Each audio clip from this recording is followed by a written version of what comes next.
What up, cappers, gamblers, punters, hustlers, low baggers? Happy Friday, February 25th to all of you. Thank you for watching Betting with the Bag right here on Pub Sports Radio.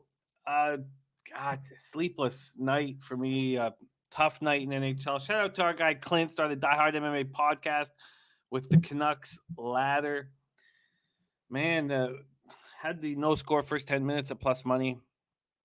And in the under 5.5, and first period 0-0. Was watching the game. I thought this is perfect, absolutely perfect, and it all fell apart for me there. And then my read on the Bruins game was bad, atrocious, and it put me in a tough spot, bad spot, and did not fix it in college basketball either. So it's been a tough week, man, and I'm going to need to bounce back here on this Friday card. We have 31 games across NHL, NCAA, and NBA basketball. We will cap each and every one of them. I've moved on 4 games, one in NHL. I imagine that I beat a market move again, which won't help me at all. Let's see. Oh, I did not. No VIG on the over 6 Buffalo St. Louis. I got it at plus 100. It's available plus 100. We'll go over that with the Bobano. We're going to open up with NHL. And then I moved on 3 bets in NBA that I like quite a bit. I got the Heat at 4.5 last night. They're at 5.5 now. I got the Raptors minus 2.5 there. That hasn't changed. And Jesus. I got the Rockets Magic over 228.5. It's gone up 5.5 points. Well, that makes me feel a little better. 5.5 points on a total. Not that beating lines has been helping me. So, look, I'm lacking sleep. It's 31 games, a lot of fucking work, dude. And I'm angry. And, when I'm lacking. So, I did a couple things. First, I knew that just hanging out with you guys and capping the card and putting in the work and then breaking it down with you guys, that I'll come out of this. And so many great cappers in the chat that will help me get there. Also, I threw on the Razor Sharp Picks cash it hat. I don't believe in good luck, bad luck, and shit like that, but I tend to cash in this hat. And I will be on Razor Sharp Picks horse racing show tonight, and I've been running really hot on that show. So my horse account is fucking chock full. I had to send money in today. Friday's in and out day, and I had to pay the fucking piper, which is tough, man. But it's Friday, and I, Deacon and I would always joke in horse racing, especially when in the pandemic when I was hammering the horses 7 days a week, 8 to 10 hours a day live. That I would get a win, and I'd start freaking out. Because I am sort of a cups half full kind of guy. Unless it's semen or urine or whatever, and. I would always say when I won a race, I was like, oh, shit, like nothing more dangerous than a man with hope. And I'd start freaking out. And, I just need to get rolling and confident in NHL. And it's that hurts me the most.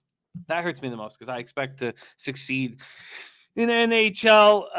A couple notes, though, just quickly here about San Antonio. We have locked in a XXX comedy show on the Sunday night. That is locked in, and it's going to be incredible. Like, I just can't fucking wait. And I will come out of retirement and host it. So it'll be my first show in like 5 years. I'll fucking bomb. I'll bomb horribly. But whatever. I don't care. Bomb it, but I am coming out of retirement to host that show, and I'm really excited about it. It's a XXX comic that we have. His name is Jason Rouse. He tours with Andrew Dice Clay, and he's as XXX as it gets. We're not going to fill up the whole place. It won't be all low bag or the pub squatters. It won't be all of us. There'll be San Antonio folk who love the Southtown 101 who hear there's a comedy show and want to come see it, and there'll be walkouts. There'll be some horrified people in the audience. It'll be So the walkouts are hilarious, and Slaughter's all good. He understands. He loves it. He's checked out Jason Rouse online. He understands what he's what he's in for, and he doesn't care. He's like, they walk out, you know?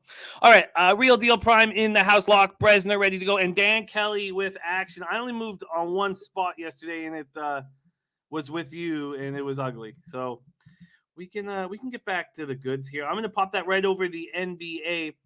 And Bobano will be with us for the entire NHL and NCAA card. He hosts the big NBA show we have at Pop Sports Radio at 4 p.m. Eastern. So he's going to bounce. And you're going to have, if you want Bobano's NBA looks, you have to check out that great, great show. But we have Trot Wam joining us for that. So third quarter, Minnesota plus a half. Third quarter, Phoenix minus a half are the database plays. We'll go over that. There's Brian Watson ready to get to work. Dennis Garcia in the house. Dav Fences. I like these smaller cards. 31 games.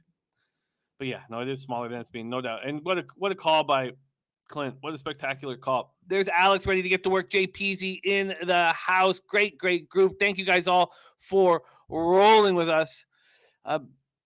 And Michael Evelyn said Bruins went 0-5 on the power play all in the first. I couldn't believe it. I just the game was like, I thought I was completely in business. Durrell is still in Houston. So he'll be back Wednesday and Friday for next week. He's still in Houston. He's going to go back to Houston so he can hang with us in San Antonio when we go down there. He's with family in Houston. So he'll be back in action here in a second. There's my guy Deacon in the house. And Dan Clay says, I've noticed a lot of big total moves from the openers in the NBA. It's wild because even at Sports Interact, because I did the Rob Mike Richards show this morning on the radio here in Toronto, and I gave out the total because it only moved a half point. So because I didn't give out the Heat at 5.5. I kind of want them under 5, but I gave out the total at 229, and that's moved to 234.5. Jesus, talk about beating up. That feels good. Peasy with me on the Raptors and first quarter, Heat first quarter, Spurs first quarter, and probably trifecta. Let me copy and paste Jay Peasy's action here. Where are we? Let's get Jay Peasy's goods here. Hype 5 bets already. Where the hell is it? I thought Ryan Kozlowski, only play I did was a chalky Vegas St. Louis minus 125. There's Nasty Nate, Mark Schillingberg in the house, Viper NB. All right, I got your action, Jay Peasy. So we will discuss that when we get into NBA. Mr. Gokster in the house. Dan Kelly says, is Dice still touring? Yeah, he does a tour. It's Dice is a good guy. Guillermo Certucci in the house. Tease coming off an absolute monster day. Also, if you started your day with the what is that? I barely say. Is it empty the coffers or fill the coffers? I don't know. I know that. What is it? Empty? Okay, good. Empty the coffers. Thank you, Jose. With Wagner, first half minus 6.5. They won the first half by 10. It was a thing of beauty. Deacon says, I'm sure it won't be the first time people have walked out of your show. Usually people walking out of my show is rare. People just staring in disappointment was a common occurrence. But I didn't usually get walkouts like my man Rouse has gotten walkouts. There's Jacqueline Martin in the house. Serious business ready to go. And I used to open for Rouse. He helped me so much when I started my career, and I used to open for him everywhere. He lives in Austin, Texas right now, so he's rolling. Lou Chase Fox says, it's Dutch Boy Fresh. How about them Bulls? Crystal Warren hit a 3-leg money line parlay. I wish I jumped on Murray State. And there is Dutch Boy Fresh in the house. Dutchy, you've been spectacular. You don't need to worry about anything here. T's talking about the Metro. Let's get it. And says the NCAA card will be posted this afternoon at Parlay Tees. At Parlay Tees. Omicron also coming off a loser as well. So Omicron now 3-2. And Locke Bresner tailed Crystal Warren's parlay. I love that. Markel in the house. Thank you guys all so much for joining us. It is time to get to work. There's G Biz ready to go. It is time to get to work. So let's bring in your first guest, Pride of Hamilton, Ontario, our Steel Town up here, and a hell of a capper. Please welcome to the show, Ian Cameron in the house. Bobano, what's happening? I'm doing good, Jimmy. I didn't think I was going to make it home last night. I was at a party for someone's birthday, and of course, of all nights, for me to jaunt out on a rare weeknight, blizzard hits me, and it was very tricky getting home. But we made it home safe, and we're here on a Friday with you, and looking forward to an NHL and college basketball card. Yeah, we have a huge. I mean, I know it's smaller in NCAA cards, but when you have 150 or 100 game NCAA card, you don't break down each and every game. What we have with Bobano on Fridays is we're going to try to break down each and every game, and it's not easy. It is not easy, and I'm excited to do it. Bobano, we're going to start in NHL. Bobano, last week you joined us and you went 2-1 in NHL. You catched with Hurricanes in regulation. You catched with the Florida, Minnesota over 6.5, and you lost with the Wild, but that was a plus 110. So you were up 1 unit on the show. It was impressive. And I'm ready to get to work. Shall we attack this card? Let's get to it. All right, let's go. Let me make sure that I've got the market swings that I will deem necessary. Okay, let's go. We start 7 p.m. Eastern. Columbus Blue Jackets, 26-23-1, 12-13-0 at Carolina Hurricanes, 35-11-4, 17-4-2 at home. PNC Arena in Raleigh, North Carolina. We scored nicely, plus 119 on the Jackets, plus 2 yesterday. There was some talk in our comments, our video comments, that we should have taken the plus 1.5 or plus 167. Those of you who did that, great. For me, I just need a plus line. That's what I need. That's what I look for. And I don't mind. It may be judged as a safe play, but if I still see a plus beside it, then I'm happy. I'm happy. What I will never do is turn a dog into a favorite, but still getting the plus money there. I was very comfortable with the situation, even though I took hate for making that move. We think that Merzlikins is healthy and ready to go. We expect them to be ready to go. 18, 13-1, 3.42 goals against average, 903 save percentage, 2 shutouts. He's just become weaker and weaker and weaker as the season's gone on. And Bobano, that's something that we talked about happening here on the show. My mom and stepdad are shrinks, and one of the things, retired now, but one of the things that I talked about was how I expected him to get off to a really great start because he would focus solely on hockey after having his best friend die beside him in a freak fucking firework hot tub incident in the off season. And then he would start falling apart because you can't go out. Now you can, but you couldn't go out because of COVID, and he's got language issues and different things going on. And I just thought it was just going to get worse and worse and worse and heavier and heavier and heavier on him. And that's what's happened. Maybe he comes back stronger off the break. We will see, but I doubt it. Freddie Anderson on the other side, 27-7-2, 2.12 goals against average, 927 save percentage. When it's not a high pressure situation, he seems to step up. He doesn't seem to do that, with a minute left in the game or when games are very important. Columbus power play, 17.5%, penalty killing, 81.4%. Carolina special teams, spectacular, 25%, 89.8% penalty killing. This total opened up at 6.5 at minus 125. It has moved just a few cents to the under. Let me just log in. Okay, sorry, I'm going to have to log in here in a second. I will do that. While I'm doing that, let's just take a look at the money line here for this spot. We have Carolina opening up about plus 290. That's where they stand. You can get them at plus 280. Jackets on the second half of back-to-back after defeating the Panthers in Florida 6-3 last night. They've scored 52 goals in their last 11 games. That's a franchise record over an 11-game period. They've allowed, though, 3 or more goals in 5 straight games. Gabriel Carlson replaced Zach Werenski in the lineup, and it didn't slow them down. Werenski is not on this trip because of an upper body injury. Texier, Robinson, and Jake Bean, a former Hurricane, are also out of the lineup right now. Hurricanes coming off their third straight win, 4-3 at the Flyers on Monday. We're going to really get a good idea of how good this hockey team is because now they don't have Tony DeAngelo or Brendan Smith, and we know how great DeAngelo has been for them this year. The upper body injury for DeAngelo is going to keep him out a month. He's tied for third on the team with 40 points. He's been very good. So they bring up Chatfield from the minors, and we know how good their AHL affiliate is. Take it away here, Bobano. First game on the card, Columbus, Carolina. Yeah, what a win for Columbus last night. Terrific job by them against the Florida Panthers. Unbelievably, this team is maybe the quietest 9-2 in their last 11 games hockey team I've ever seen. Nobody's talking about Columbus. Nobody's paying attention to what they're doing. Nobody's really saying, wow, what a great run this team has put together. It's maybe because it's a small market. Maybe it's not because it's Toronto. It's not a Canadian team doing this. It's not a bigger American city doing this.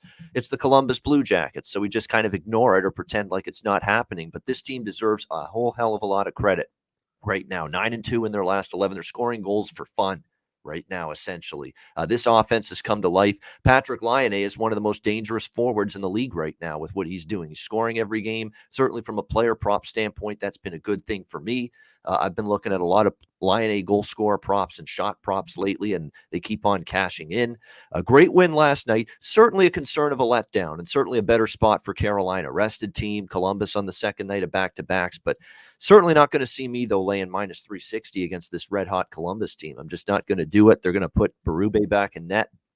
And I thought this guy was going to be clear bet against material for me. He's played a little bit better than he thought, but here's the problem. He's faced still a lot of shots. The Buffalo game faced a lot of shots. Toronto game faced over 40 shots. Again last night, faced a ton of shots against Florida. And now because he's the hot hand at the moment for Brad Larson, he's putting him back in between the pipes tonight. I think this is a night where he's going to struggle. I think this is a night where you're finally going to see Berube look like that journeyman, bounce from team to team, franchise to franchise, mostly in the American Hockey League all these years. I think this is the night you're going to see that kind of goalie tonight against this Carolina team that we know can score goals at home. I think averages almost 4 goals per game on home ice this year. I'm going to stick with what works in terms of the official play on this game, and that's Columbus overs. You know, they just keep on cashing. 6.5 is the number here. And that's what I've bet. I like over 6.5 in this one. They're on a tremendous, 8-1-1. To the over in their last 10 games. I mean, they've just been an over machine. They've scored 6, 4, 7, 7 in their last 4 games. Carolina's actually been trending over the total, 6-2 to the over in their last 8 games. They've scored 13 goals in the last 3 games combined. So their offense is percolating right now. It just feels like both offenses are going to find the back of the net. If you want to have one concern about the over tonight, it's the absence of Tony DeAngelo on the blue line for Carolina. He's actually leading the team, if you would believe this, in points this year, 40. He has been a huge offensive catalyst for the Hurricanes, and he's going to be sidelined for a period of time. And, that will hurt them in terms of getting the transition game started. That will hurt them in terms of production and points and offense from the back end a little bit, because he's certainly been doing a terrific job in that regard, DeAngelo, and he's had his head on straight, no antics, no shenanigans. Nothing that's going to have you kicked out of off the team. Well, unlike the Rangers when he was there, that whole episode, he's been a model player. He's been a good boy, if you will. He's behaved. He's done his job. He's played well. He's basically towed the line here in Carolina, and they've been a better team with him, and he's played well for this Hurricanes team. So that is a significant loss.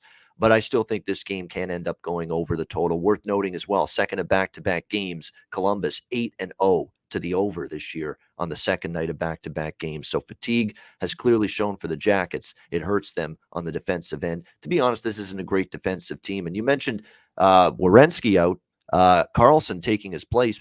Didn't miss a beat with Carlson. In fact, scored a goal last night in the victory against Florida. So I think we see goals. I like over 6.5. Yeah, I get that for sure. I get the over 6.5. I'm seeing it at minus 120 around. With clearly the market for these games that Columbus has been in has been 6.5, heavily juiced. And it's not juiced here because you have the top scoring defenseman on each team out of the lineup. And that's going to be enough for me to not move on the over. But I can completely understand why you are. I'm going to see if I can beat minus 120 here over at Circa. Give this a shot, but I'm finding minus 120 everywhere, and that's minus 121. I don't know if anyone can find something better than that. Maybe I'll pull up the Action Network and see what they've got for us. Worth noting, too, for Carolina, not only is this like a tricky spot, like it's tough because I don't want to lay this price against Columbus right now. That's 1-9 of 11. I don't. But Carolina, I think, brings it tonight. They're the fresher team, the rested team. Columbus, the high off beating Florida and beating Toronto, for that matter, a couple nights ago. Third game in 4 nights, back-to-back. And the last time Carolina faced Columbus, they didn't just lose to Columbus. In this building, they got thumped. It was 6-0 Columbus. It was one of the most outlier, biggest anomaly results you'll see the entire year. I mean, Columbus goes into Carolina and beats Carolina 6-0. Are you kidding me? And that was the last time they faced each other. So you got to believe that might be on the mind of the Hurricanes tonight. Yeah, I find it hard to, but like this would be a automatic fade. I wish the market respected the Blue Jackets more. Yep. I would love to fade them. And that's after why it's their hard to week. take Carolina. Exactly right. Yep. Yeah, it's just too big of a number. They were asking what the Hurricanes team total over is. I can just give it to you here. What I have at Bet 365, and that team total over is ridiculous. Wow, I mean, like the Hurricanes under 3.5 at plus 145 is not a ridiculous bet. The Hurricanes under 4. I mean, but I mean, I'm not going to bet it. Look, I don't want to test Berube with a back-to-back when I thought the Merzlikins might be healthy, because all 3 goalies are on this road trip, hoping that Korpisalo and Merzlikins can come back. But I could build a 4 at like a minus 110, force Carolina to score 5 goals, and I won't do that. We got Jeff Slaughter in the house. Bellator play starts in 2 hours. He's got a 2-leg parlay at plus 144 with Kavanaugh and Johns. Kavanaugh and Johns right there from our Jeff Slaughter. There's Robert Cherry in the house. He's leaning Blue Jackets plus 1.5. I don't want anything to do with this game, and I also think the fact that it's not, pushed hard with a minus 130 juice or thinking that we're going to move towards 7 is a bit of a red flag. But I completely understand why you are attacking the over. There is Sammy B in the house. A great call, Isaiah, my man. You and 9 times out of 10, Jimmy, a 7 total would scare me off and over in the NHL. Last night it didn't with Columbus and Florida. I still bet it. I didn't even get 6.5, 7.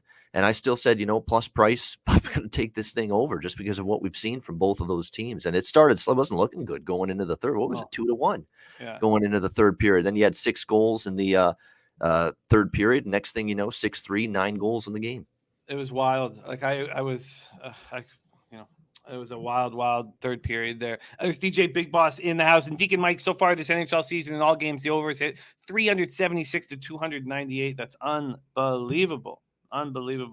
And Billy Friedrich says, I can't wait to see McDavid play in person on Sunday afternoon in Carolina. Been 4 years since I've seen him. So much fun to watch him play. There's Sammy B in the house. There's Twate Latte in the house. Can't wait to see him here joining us on our Pub Sports Radio baseball shows, MLB shows this year. All right, we got to move. We got to move quicker here. Next up, 8 p.m. Eastern, Buffalo Sabres 16-28 and 8, 8-14 and 4 at St. Louis Blues 30-14 and 6, 18-6 and 2 at home. We're at Enterprise Center in St. Louis, Missouri. Last night I had Craig Anderson versus Jordan Binnington. I'm very curious to see if St. Louis does go back to Binnington to try to get him going or stick with Ville Husso. I don't think they should go to Binnington. He's clearly not being the best goaltender of the two, and go with what's working. But there was a thought that maybe they go back to Binnington. St. Louis opens up at minus 288. They're now at minus 312 from a total perspective. Let's get over there quickly. We have the game opening up at plus 102 to the over from Pinnacle. It's now minus 103. I got plus 100 on the over, and I believe in it. There is Trot Wam in the house. Wham Bam, let's aim for 9:35 Pacific time. 9:35. That will give Bobano and I another hour and 10 minutes. So let's aim for 9:35. And Husso is confirmed. That makes sense to me. And I was hoping that Binnington would be in the lineup for this, but the key here is St. Louis has a 26.7% power play. They're rolling offensively, and Buffalo's penalty killing at 77% is not good. It's you can attack it, and I do not expect the Sabres to struggle offensively or for their struggles to continue the way they have been. 4-0 shutout on Wednesday. Victor Olofsson and Kyle Okposo out with non-COVID illness. When you have 2 guys out with a non-COVID illness, you can imagine that's sort of running through the room. And I've watched them put up goals and for all of the struggles that the Sabres have had, offense isn't one of them, and either's coaching, because we know Granado's a hell of a coach. So I moved on the over 6 at plus 100. Bobano, take it away, Sabres Blues.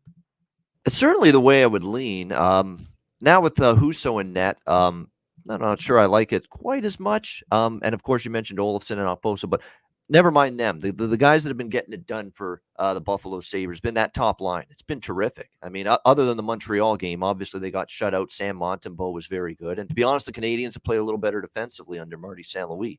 And they ended up shutting out Buffalo the other night. But that top line, Alex Tuch, Tage Thompson, and Jeff Skinner, they've been absolutely outstanding for the Buffalo Sabres as of late. That line in some games has carried them offensively. I mean, Tage Thompson, goal scorer props are another go-to for me lately. He's been terrific centering that line. Tuch is a shot-on-goal machine, by the way. shot on goal props with Alex Tuck. He's going over 2.5. He's going over 3.5 shots. Seems like every game he's just firing pucks at net. And that's happening every single game for Buffalo. So it does feel like they could bounce back. Now, St. Louis at home, Husso and net, who's been very good. He was terrific against Toronto. That was the last time we saw him in that 6-3 win over the Toronto Maple Leafs on Saturday. He's definitely the better of the two goalies right now, although Binnington did have one of his better performances in quite some time against Philadelphia. Now, it was Flyers. I get it. Flyers stink, but still, you got to give Binnington credit for that. It was a much better performance. Probably will be Anderson, you would think, for the Sabres. Certainly if this total ticks down a little bit, which it might now with Husso in net, because it is 6 shaded to the under. If we were ever to find a 5.5, I'd jump on the over just because of the number being 5.5. At 6, I lean over. I think I'm going to just pump the brakes, though, for official play. I get it, and that's the only bet I've made so far this morning, so we'll see how that pans out. 8:30 p.m. Eastern. Next up, New Jersey Devils 18-28-5, 8-15-2 on the road at the Blackhawks, 18-26-8, 8-13-4 home. United Center in Chicago, Illinois. We had dogs running wild last night, as we've had pretty much all week, and the Devils and the Jackets are in similar spots where they beat really good hockey teams and they put up a ton of goals, and you'd be in the right thought process to fade either of them, but there's no value in, or you can't you can't bet the Hurricanes at that price. And, it's very difficult to. And then do you really want to trust Chicago? And I kind of do, but then at this big of a favorite, I couldn't do it. And I get why they are. But it's coming back, opens up at -141, it's now -127. I mean, if this kept moving towards the Devils, I might take a flyer on the Blackhawks, now -135. Look, I don't want to back the Blackhawks, but I want to fade the Devils after that great game, especially if John Gillies is going to be between the pipes, 3-8-1, 3.5 goals against average, .893 save percentage, going up against Marc-Andre Fleury, who we expect to be moved at the trade deadline, but we're not sure. We all expect them to be moved, but Devils power play 18.0%, penalty killing 83.2%. Chicago power play 19.4%, penalty killing 75.2%. Devils on the second half of back-to-back after snapping that 2-game losing streak last night. Jesper Bratt, 2 goals and an assist. Hischier, a goal and 2 assists. Jack Hughes, 3 assists. They were rolling. And then Nico Dawes, career high 37 saves. That was surprising. Dougie Hamilton returned from that 17-game absence with the jaw injury and played 19-12. And Andreas Johnsson also came back. So Johnsson came back, and then, of course, Bratt, who's been their best player this year, came back. Blackhawks are a well-rested group. This is a spot where I like to back a squad. We saw the Predators beat Florida in a very similar situation. I'm actually talking myself into the Blackhawks here. Predators had lost 4 straight, and they were sitting there for 5 days or 4 days, sitting there growling, and then they come out and they beat the Panthers.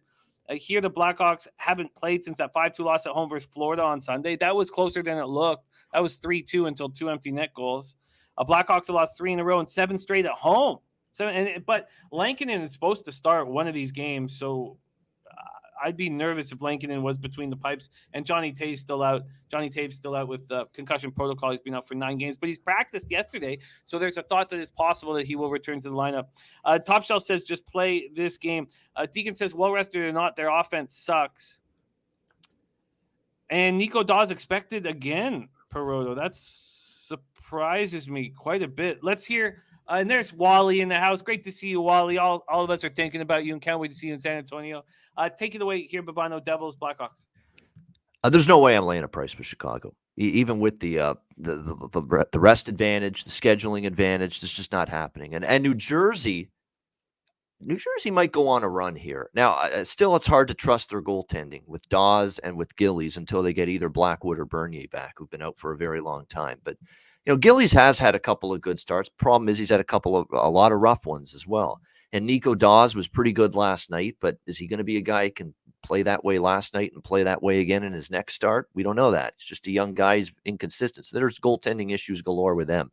But this Chicago team laying this price right now with what they're doing defensively, Jake McCabe being out's underrated absence for Chicago. He's actually one of the better shutdown defensemen they have, and they don't have many that are really good in that regard. And Jake McCabe is, and he's out. And I think you're going to see them struggle just a bit to keep teams from finding the back of the net. And they have had some ugly defensive games at times. 5 to Minnesota, They gave up 5 to Detroit in the game, 5 to St. Louis. Fleury was terrific against Winnipeg. They turn around. They give up 7 goals to Columbus. They have a better game with Fleury and net against Dallas, 5 for Florida with Fleury and net. And now there's a chance Fleury's not in tonight because they want to get Kevin Lankinen back in net just to give him a start, because he's been out for so long.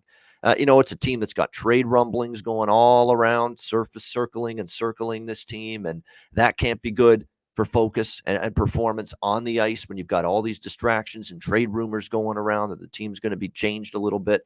Guys are going to be dealt at the deadline. That's not good. And I know New Jersey's on a back-to-back, and I know New Jersey's got a lot of ugly back-to-back numbers, 1-6 in their last 7 on a back-to-back, 2-7 this year on a back-to-back. Ugly numbers. I mean, it's tough to trust the Devils on a back-to-back. This isn't your average back-to-back. They had 1 week off prior to the win against Pittsburgh last night. So I think that argument that fatigue and all this about a regular back-to-back, it's not there for New Jersey tonight. This is not your typical back-to-back. They had 1 full week off before the game against Pittsburgh where they beat the Penguins last night. So all things considered, this should be as fresh a team on a back-to-back as you'll see this New Jersey team. I'm very interested in the Devils at plus 120. I want to see who's in goal, though. And look, I think this could be a team maybe you look to make some money with in the short term just because they got Dougie Hamilton back against Pittsburgh. He'd been out for a while.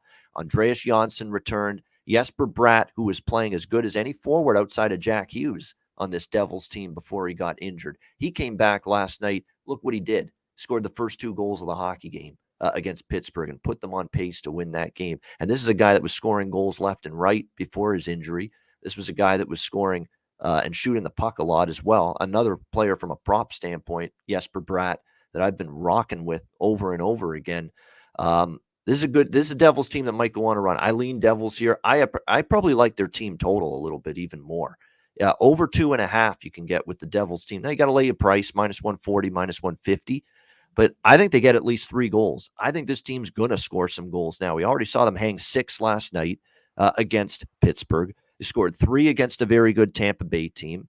They scored 7 against St. Louis, 7 against Montreal. And now they've got a lot of their offense back. And Dougie Hamilton provides offensive punch from the blue line. And you're seeing Chicago have games where they give up 5 to Florida, 7 to Columbus. I think asking New Jersey to score 3 goals tonight is not asking too much. So I lean Devils plus the price with the money line, but I think I like the team total even more. And then I don't have to worry about their goaltending and their defense as much. And that's the beauty of the team total. You bet that. I don't care one bit what Chicago does against New Jersey offensively. Just trust New Jersey to score 3 goals. I think they will. So I like that Devils. Add that one on as an official play, Jimmy. I'm making it official. Devils team total over 2.5. Even if I got to lay a price, I think a great chance they get at least 3. All right, let's line shop for what we can get you on that Devils team total over 2.5.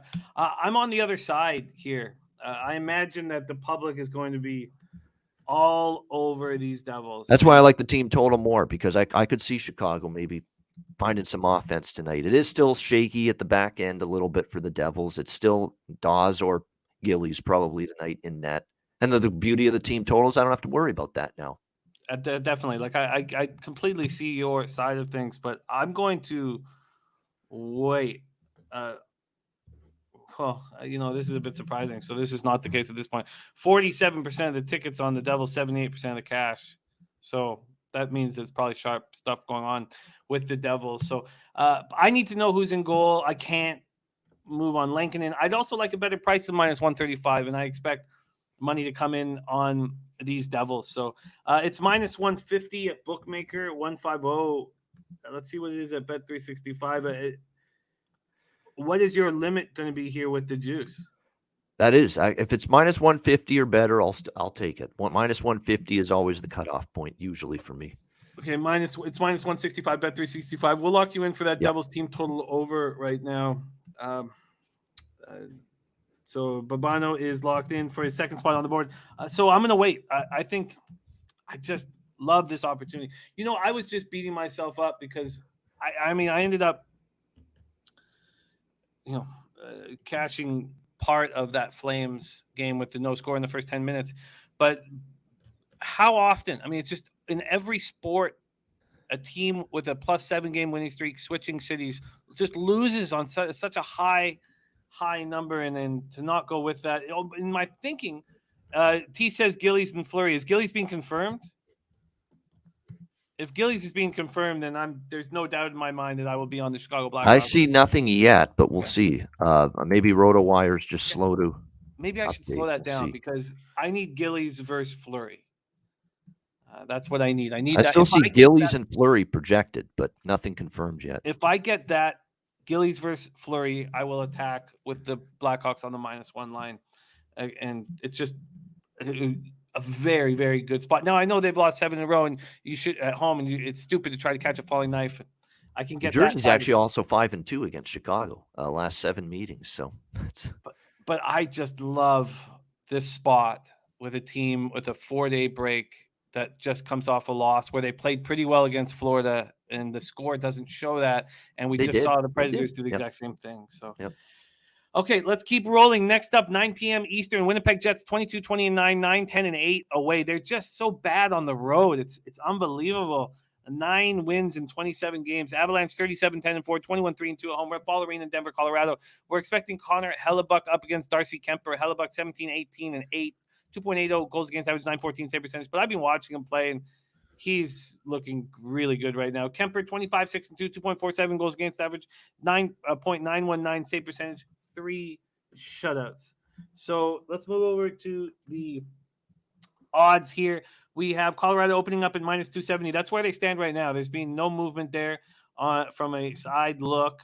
And I get that. Let me just see what the 365 has Colorado at. Let me see if that is -280. It's what it says there.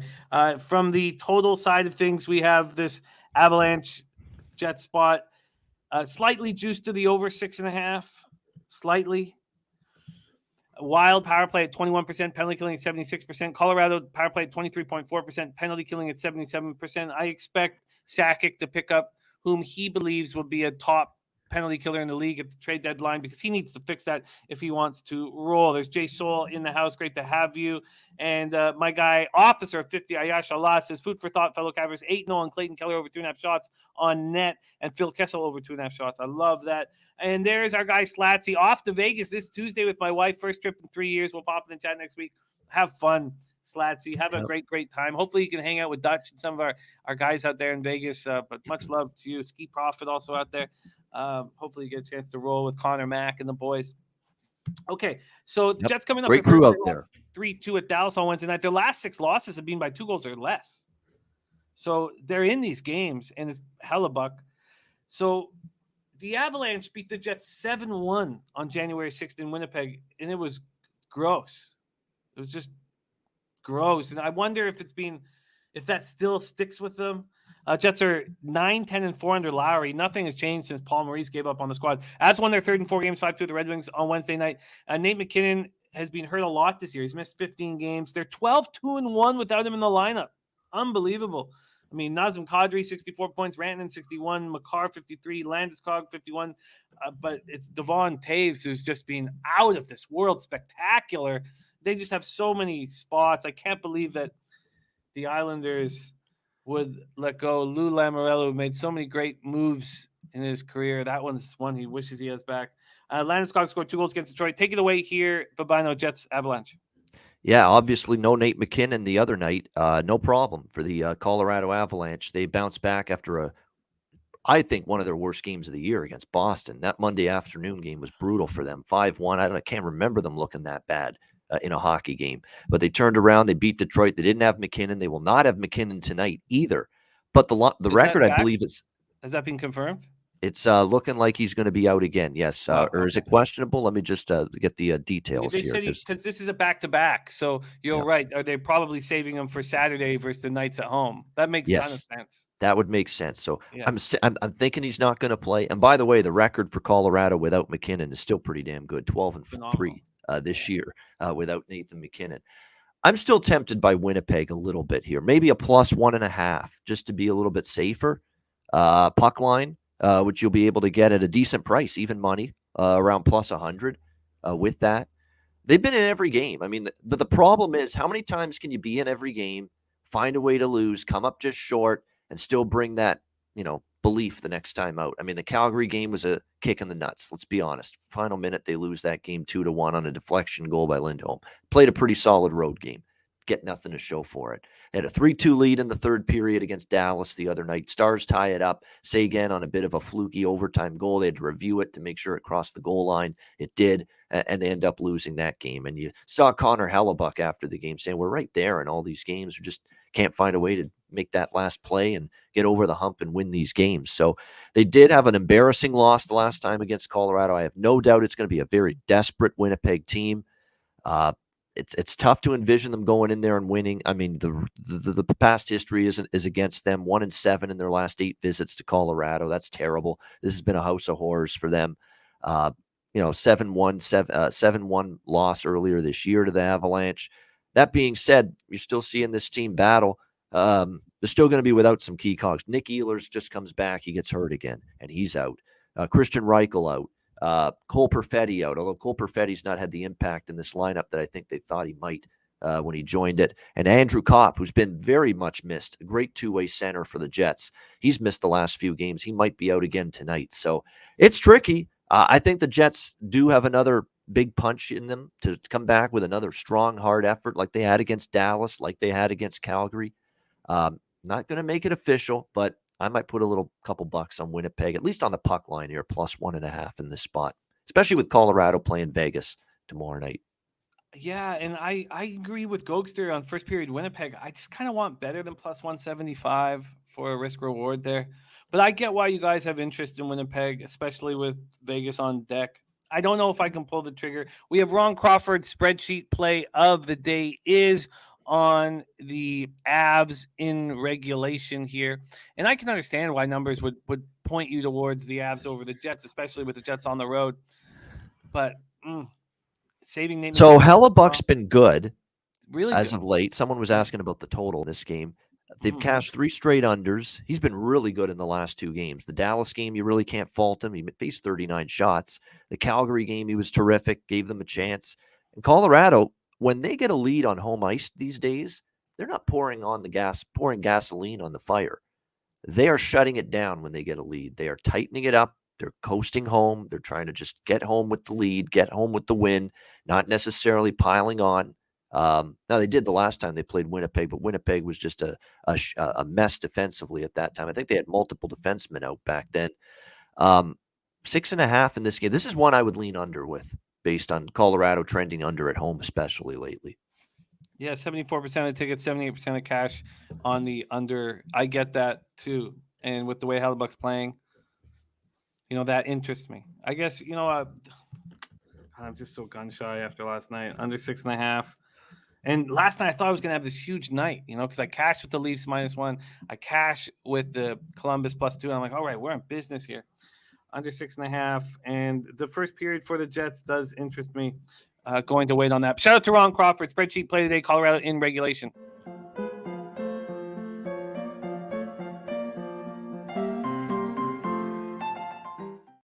Move on to 9:30 p.m. Eastern. Vegas Golden Knights 29-18-4, 15-7-1 on the road to Arizona Coyotes, 13-34-4, 6-19-1 at home. We are at Gill River Arena in Glendale, Arizona. That's not going to last long. They're going to be at Arizona State here.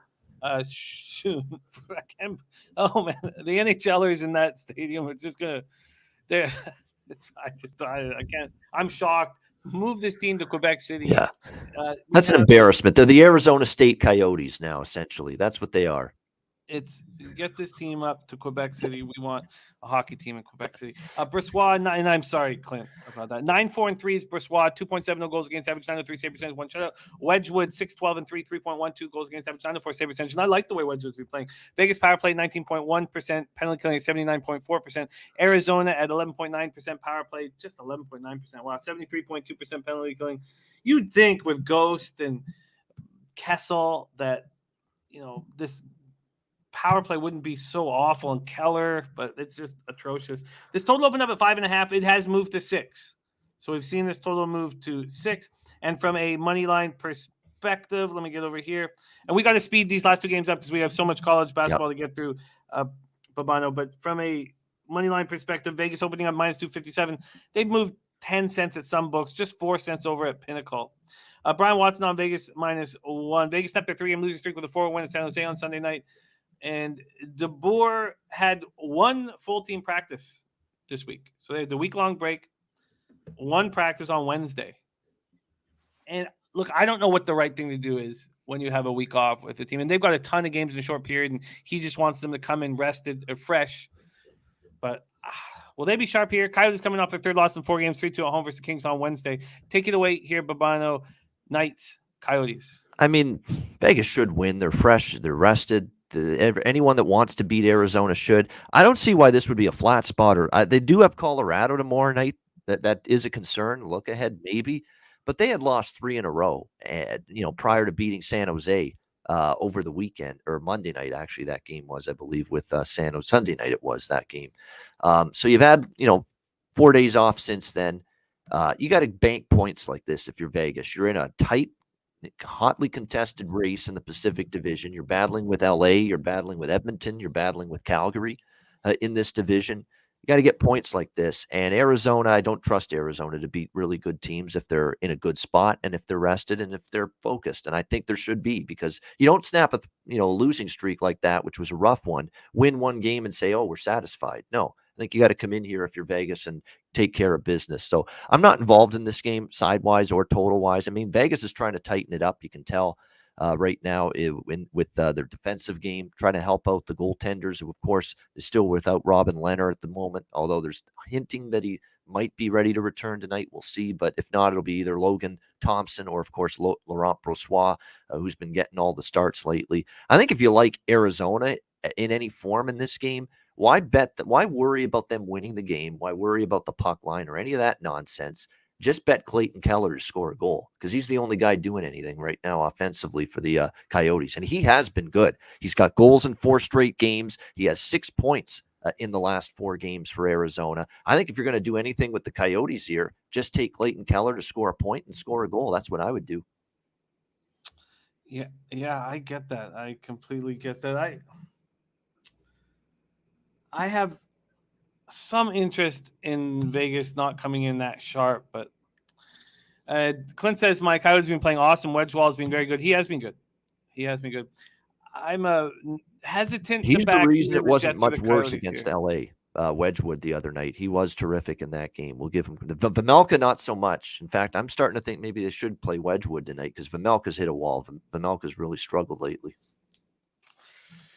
All right, let's move on to the final game on the card. We're going to get into NCAA basketball next, and we got to move quickly. 10 p.m. Eastern, Kings, Ducks. Kings 27-17-7, 14-6-5 on the road. Ducks 25-19-9, 14-8-4 at home at the Honda Center in Anaheim, California. Looks like Quick versus Gibson. This old battle. This used to be, guaranteed under. How times have changed. Both goalies are. Quick had a great start to the year, but both goalies' numbers are average at best. Quick 13-10-6, 2.61 goals against average, 9-11 save percentage. Gibson 16-13-8. This Ducks team has been good this year, and Gibson's won 16 of 37 starts. It's strange. 2.77 goals against average, 9-13 save percentage. The Ducks special teams are playoff quality. It's their 5-on-5 play that hasn't been working. We talk about that with the Rangers, and I still stared at the plus 475 on the Rangers to win the division.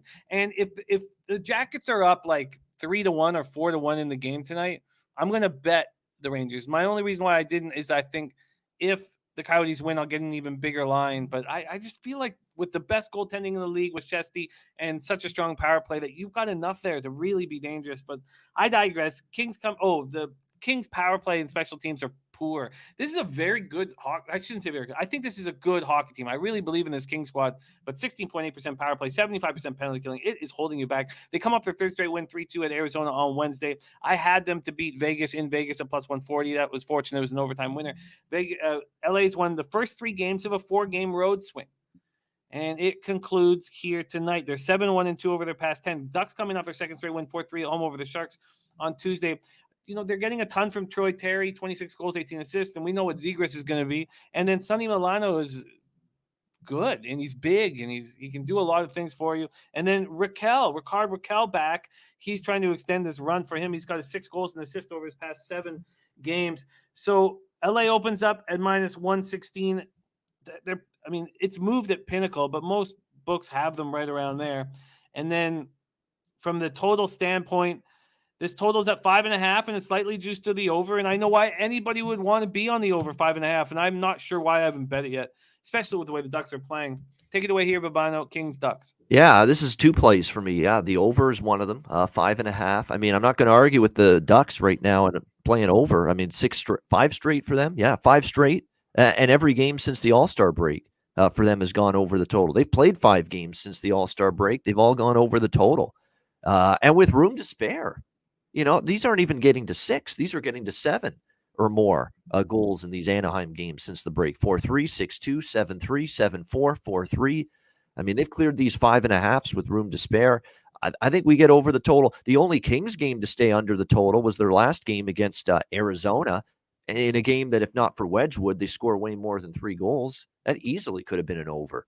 That Coyotes-Kings game the other night barely stayed under 3-2. You needed to avoid an empty net goal late for that game to stay under. I think the over's a good bet here, and I like LA. I just think, with all due respect to Anaheim, LA to me has got the bigger upside right now. Anaheim to me, we've seen them. Obviously, they had a nice win against Vancouver, but they got pummeled by Calgary, pummeled by Edmonton, bad loss to Seattle, barely squeaked by a very, very free-falling San Jose team right now. I mean, I think the Ducks have more issues. The Ducks' power play is good. You mentioned them, though. 5-on-5, you have to give the edge to LA. Adrian Kempe has been amazing. Scoring a goal prop with him has been terrific. Shots on goal with him. Iafallo shots on goal have been cashing left and right. Drew Doughty's shots on goal has been a great prop lately. He's been shooting a lot from the blue line, and his shot on goal props usually 2.5 at low juice. So there's a couple shots on goal props I like in this game. But I'm going to side with LA. I mean, LA, at least to me, their penalty killing's been a little bit better, which is important because Anaheim's done so much damage on the power play recently. And the Kings' power play has really perked up the last few games. And here's Anaheim's penalty kill, Jimmy. It's been awful. The Anaheim penalty kill's given up 5 goals in the last 4 games. Kings could end up feasting on that. So 2 bets here. LA money line, which is around minus 110, and also over 5.5. I like it. And I can get you a minus 121 at Circa, so you don't have to pay too much juice. Bet365's gone to minus 130. Carlos Hernandez says, "Don't fall for it. The Ducks will roll." I don't believe in traps or weird lines too much. I mean, once in a while, but I like LA.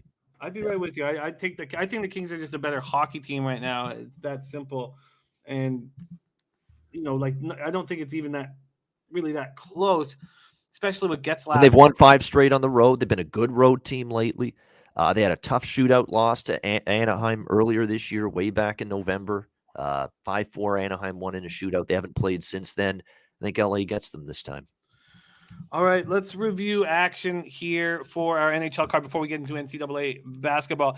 Bobano on the over 6.5 in Columbus, Carolina. He gets his card started there. I'm on the over 6 at plus 100. No vig in Buffalo, St. Louis. Bobano's on the Devils team total over 2.5 at minus 150. And I tell you what, if it's Gillies versus Marc-Andre Fleury, I will bet Chicago, and I will bet them with confidence. But I will wait. I do expect a lot of money to be on the Devils here. I do expect that. We have money's still pouring in on them. I'm seeing plus 105s now with New Jersey, minus 125 with Chicago. So it just keeps on rolling in. That makes me think that Lankinen might be in that. So, yeah, you're right. Plus 105. I love that. I want that to happen. But again, I need to. Alex, good call about the Bellator going on next hour. We didn't plan for that, and I apologize.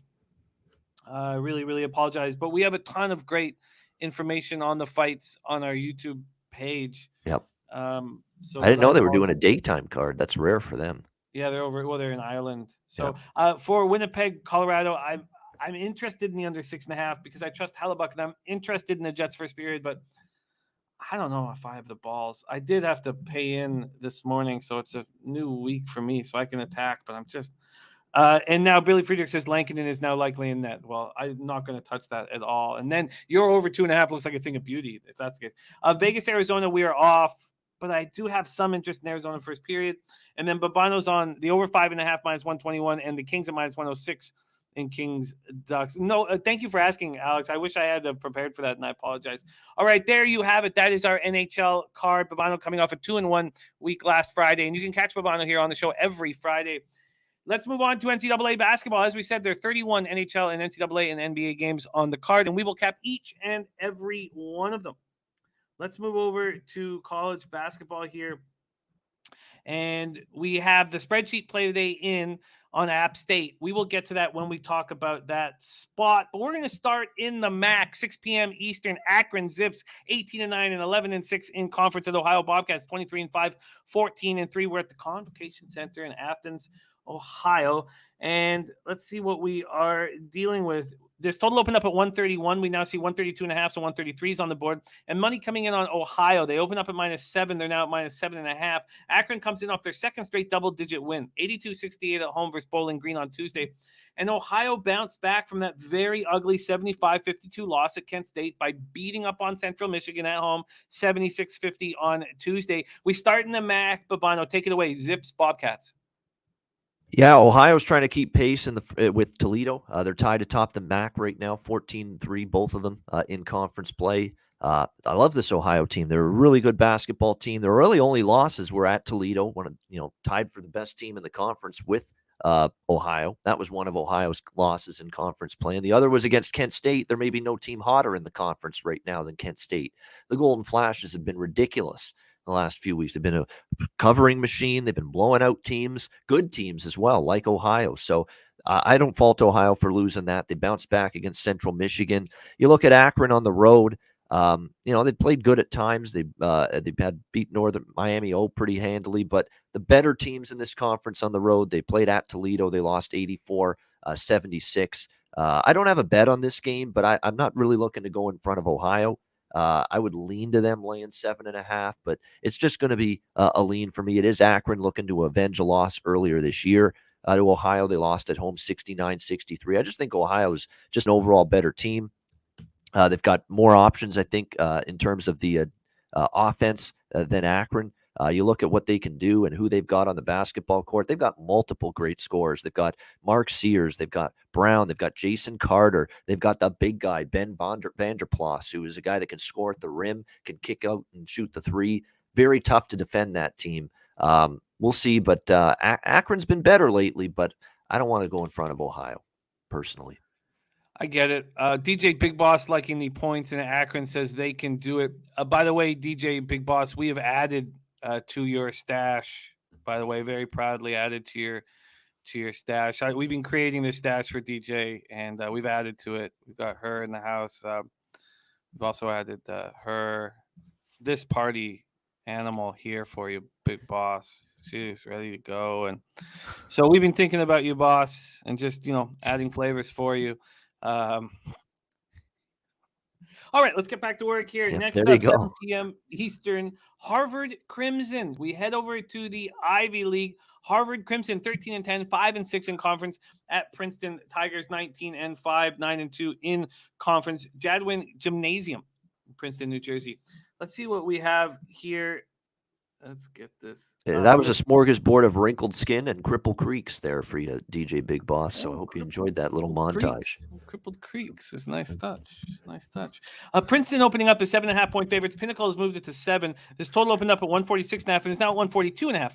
And last week in the Ivy League, they all were going under. And I wonder if that's why the action is moving towards that here. Brian Warner says, never been so excited to hear about a Harvard game in my life. Brian Warner, we've missed you, man. Brian Warner, OG in the house.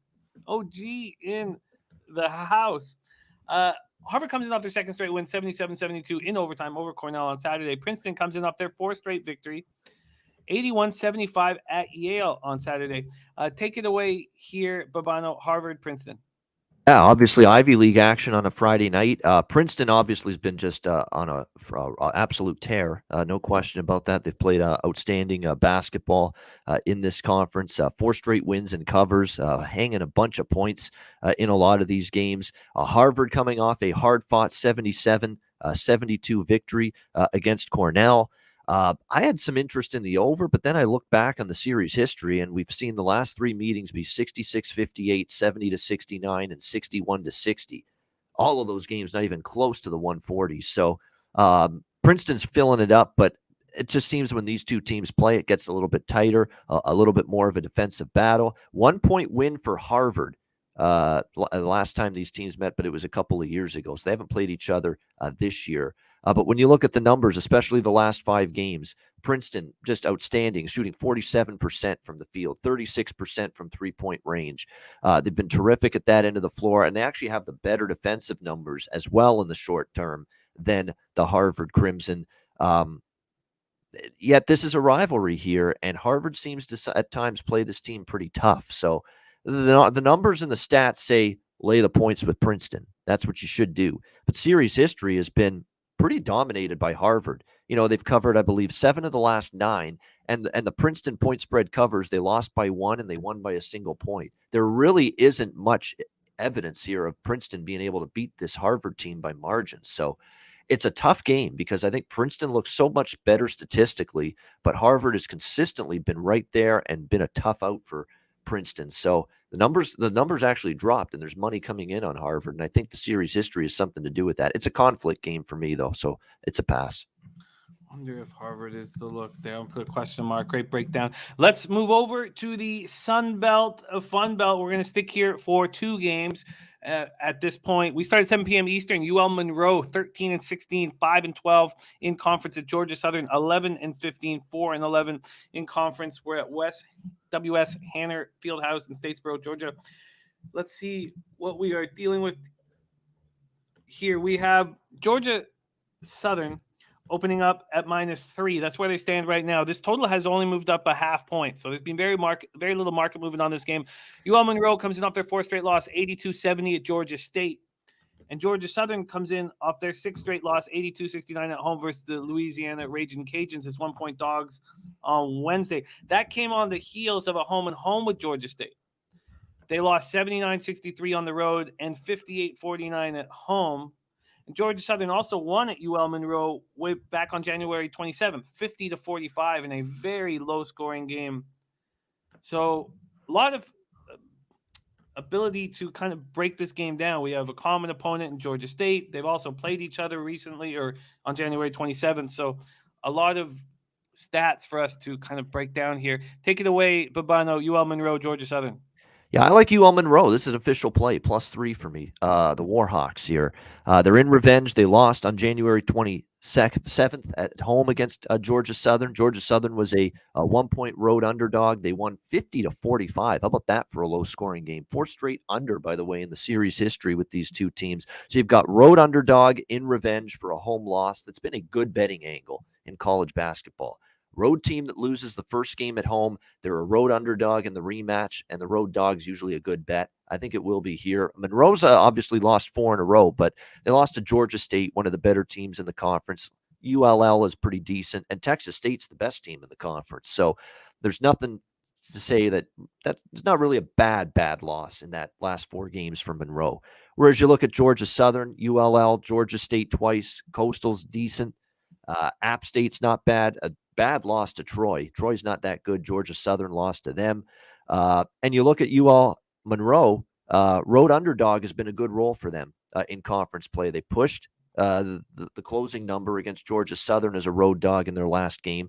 At ULL, 7.5-point dogs. They lost by 5. They won outright as a 7.5-point underdog against Arkansas State. They're in revenge. Georgia Southern's just in a terrible way right now. Not that UL Monroe's on fire either. They've lost 4 in a row, but a lot of those losses to some of the better teams in the Sun Belt. Revenge spot, road underdog. I like UL Monroe. UL Monroe, and I can get you a hook, +3.5 available now, -108 over we'll at take it. Pinnacle. Let's move on, but stay in the Sun Belt. 7 p.m. Eastern, Louisiana Raging Cajuns and in Georgia State, whom we were just talking about. Louisiana 13-13, 8-8 in conference. Georgia State 14-10, 8-5 in conference. We're in Atlanta, Georgia. And we have the Raging Cajuns opening up. Oh, no, sorry. That's at 6.5-point dogs. This total opening up at 142.5. It's now at 141. Louisiana comes in off their 3rd straight win 82-69 at Georgia Southern. But Georgia State is rolling. They won 6 straight games, 8 of their last 9 in conference. They come off beating UL Monroe 82-70 at home on Wednesday night. They won 68-64 at Louisiana as 2-point dogs to get this conference run started way back on January 27th. Take it away here, Bobano, Louisiana, Georgia State. So this one I lean to Lafayette here. ULL 6.5, 7. Same spot as UL Monroe, just the last game we talked about, where it's road underdog and revenge. You know, they lost at home to Georgia State January 27th, 68-64. And look, the Ragin' Cajuns, they've won 3 in a row against Monroe back-to-back, Georgia Southern as well. Now you can quibble about competition. Georgia Southern's not very good. And ULL's kind of up and down. They're 8-8 in conference play. So this is going to be a tough test. The reason why I'm a little bit more hesitant on this one is, you're right, Georgia State's form is great. 6 straight wins, 5-0-1 against the spread in their last 6 games as well. You look at the last 5 games, Georgia State, the much better defensive team as well. That's something that's really significant to me. 56 points per game their last 5. ULL's given up 76, so it's been a big difference at the defensive end of the floor. ULL's a better offensive team, especially of late, but you look at the way Georgia State has defended, it's been pretty impressive. The one good bit of good news is Georgia State hasn't been great from 3-point range, and the perimeter defense for ULL has been terrible. So can Georgia State take advantage of that? I'm not so sure, because their 3-point percentage as a team is only 30.6% in the last 5 games. I'm close to looking at ULL here plus the points, but I'm going to just pump the brakes for now. All right, we're going to go from the Sun Belt over to the A10, 7 p.m. Eastern. St. Louis Billikens, 19-9, 10-5 in conference at Richmond Spiders, 18-10, 9-6 in conference. We're at the Robins Center in Richmond, Virginia. We have Richmond opening up at -2. Now we see -3s. This total opened up at 143.5 and is dropping. We see a 141 now over at Pinnacle. St. Louis comes in off their second win in 3 games on Tuesday, 72-61 at home over St. Joe's as 11-point favorites. They shot 52.7% from the field, and they only turned the ball over 7 times. They beat Richmond 76-69 at home back on January 2nd as 2.5-point favorites. Richmond bounced back from their ugly 77-57 loss at VCU by winning at George Washington 84-71 on Tuesday as 7-point favorites. Here we go. Billikens, Spiders. Bobano, take it away. Yeah, this is tricky because I think St. Louis still is a little bit more trustworthy than Richmond. Richmond, to me, every time I've trusted them, it's been tough. I mean, they did bounce back against George Washington on the road earlier this week, 84 points. But, man, against some of the better teams, they've looked soft at times. I mean, the 2 losses to VCU, the 1 loss to VCU was ugly. You know, VCU had some injuries in that game, too, and Richmond just totally inept against VCU on a Friday night last week, 77-57. They are back at home now where they've played some pretty good basketball of late. They just lost by 2 against VCU. Other than that, they beat the Bonnies at home. They beat George Mason at home. They beat up on LaSalle. When I look at St. Louis, I kind of want to take them +3, but it is revenge for Richmond after losing to the Billikens earlier this year. And you look at St. Louis on the road. I mean, they got pummeled by Davidson, their last road game. Fell short against St. Bonaventure. They did beat LaSalle, but LaSalle's not very good this year. They've escaped by the skin of their teeth at George Mason, and I remember that game in overtime. I think St. Louis got a few lucky calls to go their way, or else they could have lost that game against George Mason. So their road performance hasn't necessarily been good, St. Louis. So this is an altogether a tricky game. I might get in on the over if this total keeps dropping, because I certainly trust, Gilliard and Golden and company there for the Richmond Spiders offensively a little bit more than I trust their defense from one game to the next. They can give it up a little bit at times defensively. So the total's being hit down a little bit. I haven't bet the over yet, but if it drops any further, I'm going to jump in on it. Yeah, and the agreement here with the game being tricky. I went with you. We both lost on Richmond on last Friday's card. Let's keep rolling. Next up, we head over to the Metro, 7 p.m. Eastern. Niagara Purple Eagles, 12-13, 7-9 in conference at Ryder Bronx, 10-16, 6-10 in conference. We're in Lawrenceville, New Jersey for this spot. We have Ryder opening up as a 1 or 1.5 point favorite, and it's flipped. There's pick'ems, but Pinnacle has moved Niagara to the favoritism. Total opening up at 131, now 132.5 or 133. Niagara snapped out of their 2-game losing streak by winning at Kenesha 65-54 on Saturday to pick'em. They lost at home to Ryder 70-67 back on January 23rd to 7.5 point favorites. Ryder comes in off their third straight loss, 84-78 in overtime at Manhattan as 2-point dogs. They've lost 3 straight games, so by combined 9 points, 6 of them in that overtime game against Manhattan. So they've been a little snake bit. Looking forward to hear your breakdown here. Niagara at Ryder, take it away. Yeah, Niagara Ryder's interesting. Niagara's been up and down like crazy. Finally, I got my timing right to back them last Saturday against Canisius, and they were wire to wire. They were ahead comfortably most of that game, and they won 65-54. And I took them, I think, a couple of times in a row against Marist. So I've actually taken Ryder 4 in a row, actually, because I took them against Iona when they had that big home win against the best team by far in this conference, Rick Pitino's Iona Gales. So I've actually bet on Niagara last 4 games, and I'm 2-2 doing so. Now the question is, do I get back there tonight against Ryder? Ryder's lost 3 in a row, but man, pain. Oh, the pain of these losses. They've been right there. This team is just a couple of, 3 tough losses in a row away from being 7-0 going into this game. That's how close Ryder's been. They lost in overtime by 1 to Siena, a hard-fought loss down to the wire against the rival Monmouth, 60-58, and then an 84-78 loss at Manhattan in their last game. They have certainly played better than their recent results would indicate. Ryder beat Niagara back on January 23rd, 70-67. So it's revenge for Niagara. Niagara actually has been pretty decent on the road in a couple of these recent games. Monmouth, big win in overtime. Not so good against Marist and Fairfield. Very, very tricky game. Very, very tricky game here. Certainly, I would look toward maybe a lean to Niagara. Ryder's just finding ways to lose right now, these last 3 games. Niagara and revenge, I guess I'd lean to Niagara once again here, but I'm probably going to pass on it. And we have Tees moving on Niagara first half, as well as the first half over. And Tees coming off a huge, huge day, 15-6, I believe, up just under 10 units. And he tweets it all out for everybody to cash as well. Mostly first halves, too, I've noticed with him. So, but if it's working, stick with it. Yeah, professional gambler. Always keep an eye on what those guys are doing. And love having him in the chat. And I'm celebrating his 50th birthday on Tuesday in San Antonio, Tuesday the 22nd. We're going to get in a little early and do it. Baby. Okay. Looking forward to that. Joseph Gomez. I do read your lines. 7 p.m. Eastern, we stay in the Metro Manhattan Jaspers, 14-11, 7-9 in conference at Marist. Red Foxes, 13-13, 8-9 in conference. We're in McCann Arena for this one. Let's see what we are dealing with. We have, where is this line? We're Manhattan.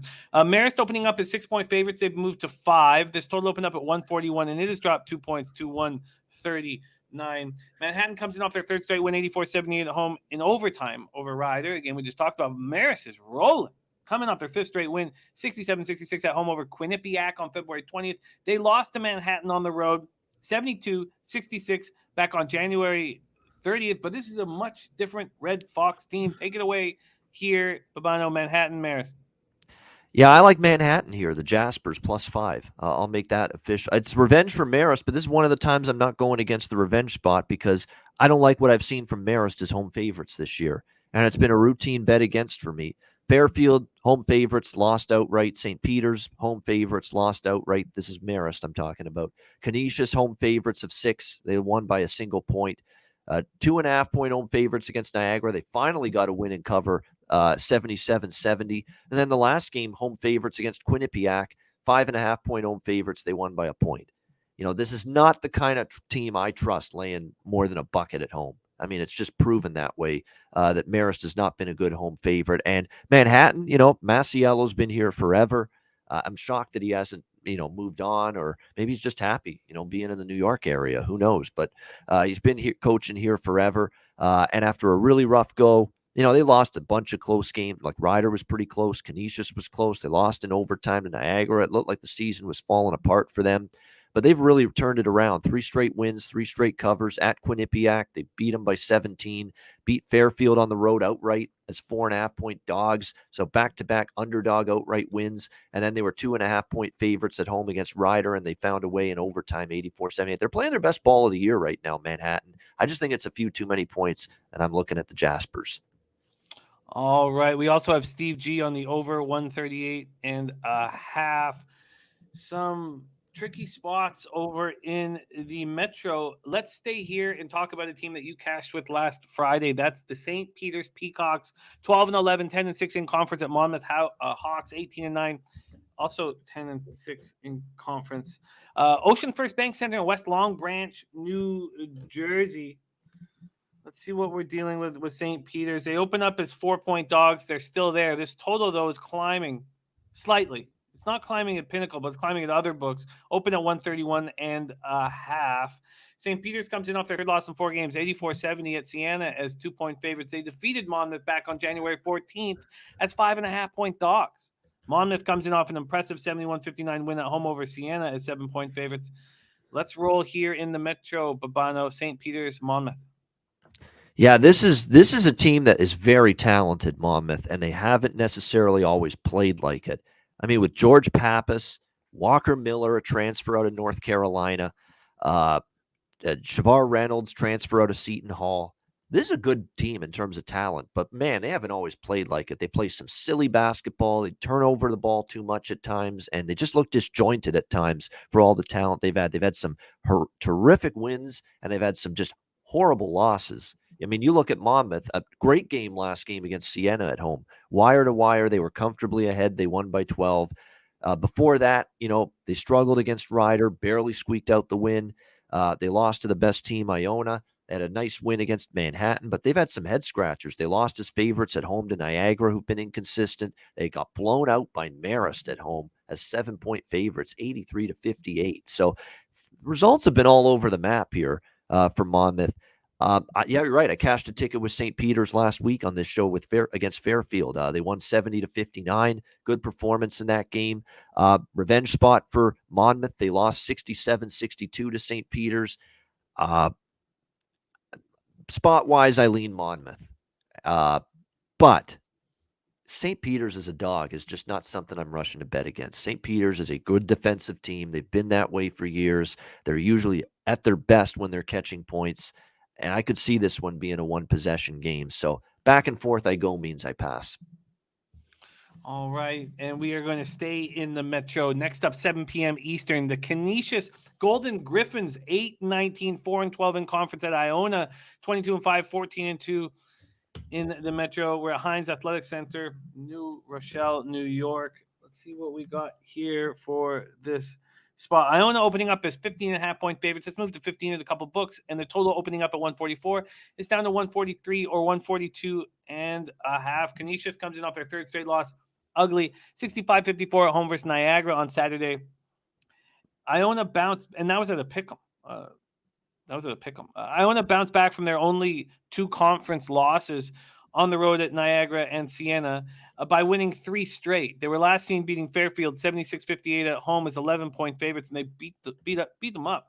They shot 50.8% from the field, 44.4% from 3, and only turned the ball over 5 times. Very nice basketball. Can they keep it going against the Minnows, the Golden Griffins? Take it away. So Iona's going to cruise to the regular season title in the Metro Atlantic. 14-2. The next closest team in the standings is Siena at 11-6.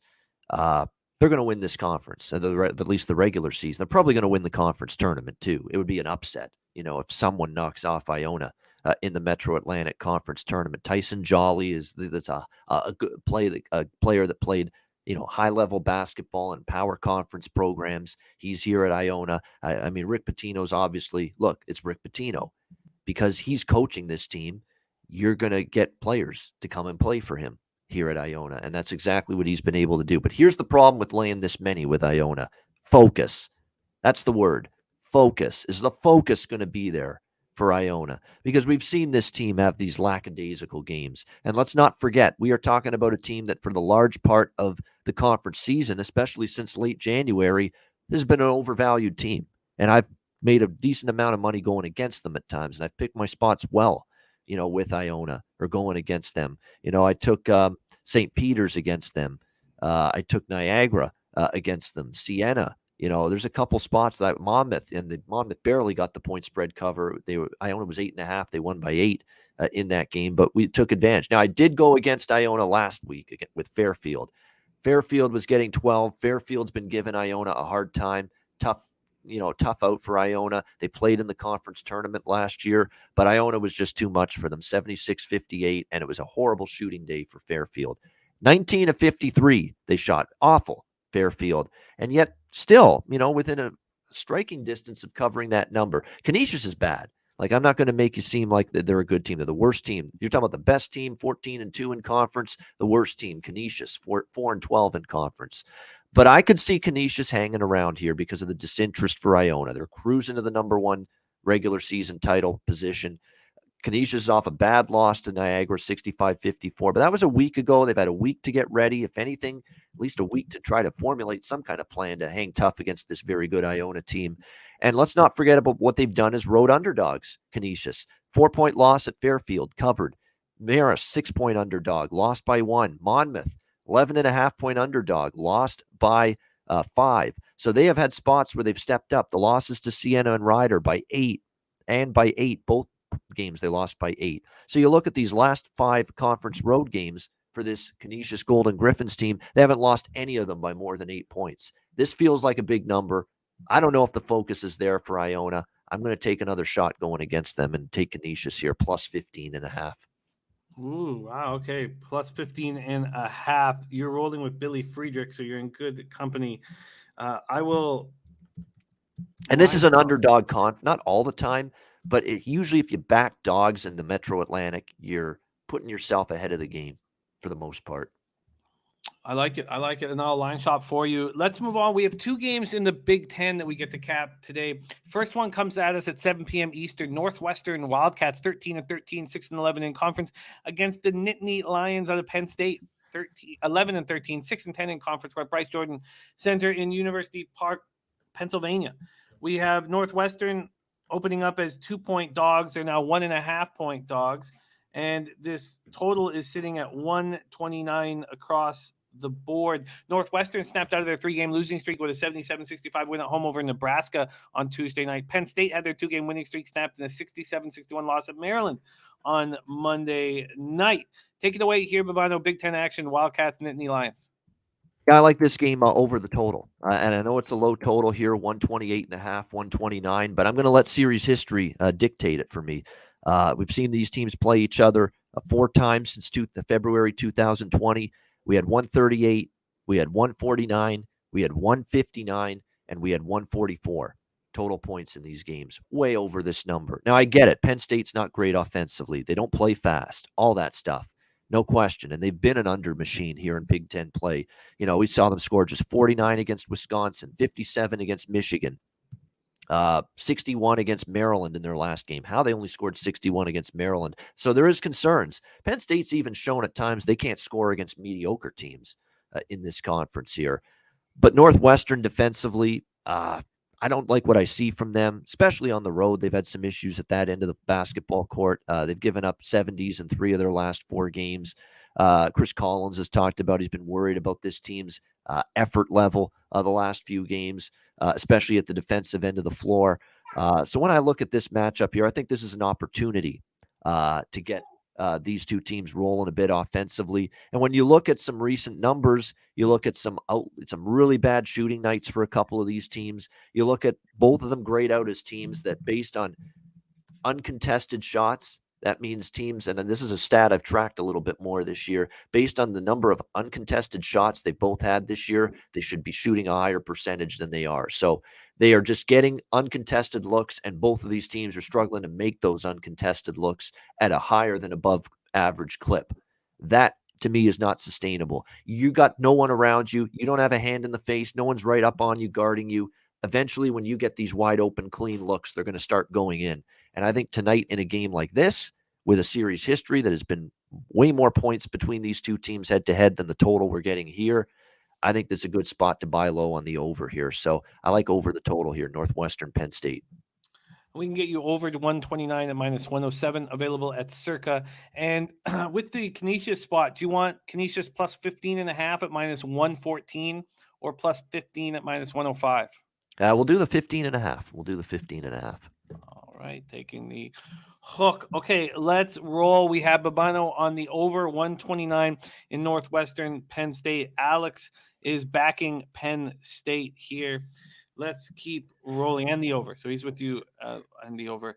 Let's roll. Next up, 7:30 p.m. Eastern, Coastal Carolina Chanticleer is over in the Sun Belt, 15-12, 7-8 in conference at the Little Rock Trojans, 8-17, 3-10 in conference. We're at Jack Stevens Center in Little Rock, Arkansas. So we have Coastal Carolina opening up at minus 6.5. They're now minus 8 right across the board. And this total opening up at 137.5. It's dropping. There's 137s and there's 136.5. Coastal Carolina comes in off their third win in 4 games. 74-69 at Arkansas State on Wednesday is 3.5-point dogs. They beat up on Little Rock earlier this year. They beat them 65-49 at home. Little Rock comes in off their third straight loss, 78-66 Wednesday night at home over versus Appalachian State as 7-point dogs. Take it away here, Bobano, over or back to the Sun Belt, Chanticleer's Trojans. Yeah, Arkansas, Little Rock, and Coastal Carolina. One thing I know about Little Rock, they are one of the worst teams defensively in this conference. That's definitely true. They're not good at that end of the basketball court, and we have seen it play out in recent games. They've given up a boatload of points. Actually, most of the games in conference play, they're good to give up in the 70s. You look at Coastal Carolina.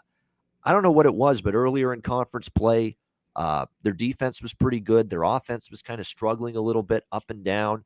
But when you look at, let me parse it out here, because we've all of a sudden seen this team score 79, 73, 74, 4 straight overs for this Coastal Carolina team coming into this game. And if you actually look at the more recent numbers, Coastal Carolina has gone from, I believe, 7th or 8th in tempo. Since February 1st, they're 4th in this conference in adjusted tempo and possessions per game. So they're playing faster. There's no doubt. Coastal Carolina said our offense is stuck in mud. We're speeding it up. We're playing a little bit faster. The possession numbers have gone up, and that really has coincided since the beginning of the month with this uptick toward the over. Let me see if I can get at it since February 12th, which is when this over streak started for Coastal. I can parse out that data, which I'm going to do right now. And I can tell you that, okay, they're still 4th for tempo. So really, they've played faster. Their offense has been better for it. They've gotten more transition points during this span. And I cashed an over with Coastal and Arkansas State. And that game actually, the total did go up in that game. But the market is not betting this total up. It's actually bet it down slightly. I disagree. I'm going to ride another Coastal over here, 137 with Coastal and UALR.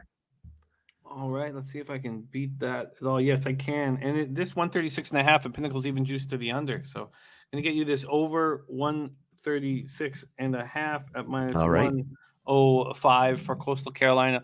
Little Rock. We stay in the Sun Belt, 8 p.m. Eastern. UT Arlington Mavericks, 11-16, 7-9 in conference at South Alabama. Jaguars, 18-10, 8-7 in the Sun Belt. We're at Mitchell Center in Mobile, Alabama. We have 4 more games in NCAA basketball, and then Trot Wam will be joining us to break down NBA basketball. If you want to know Bobano's looks in NBA, you must watch NBA Pub Hub at 4 p.m. Eastern. 13-3, best bet streak on the show for me. That's reason enough to tune in. Jesus, that's beautiful. That's beautiful. Great work.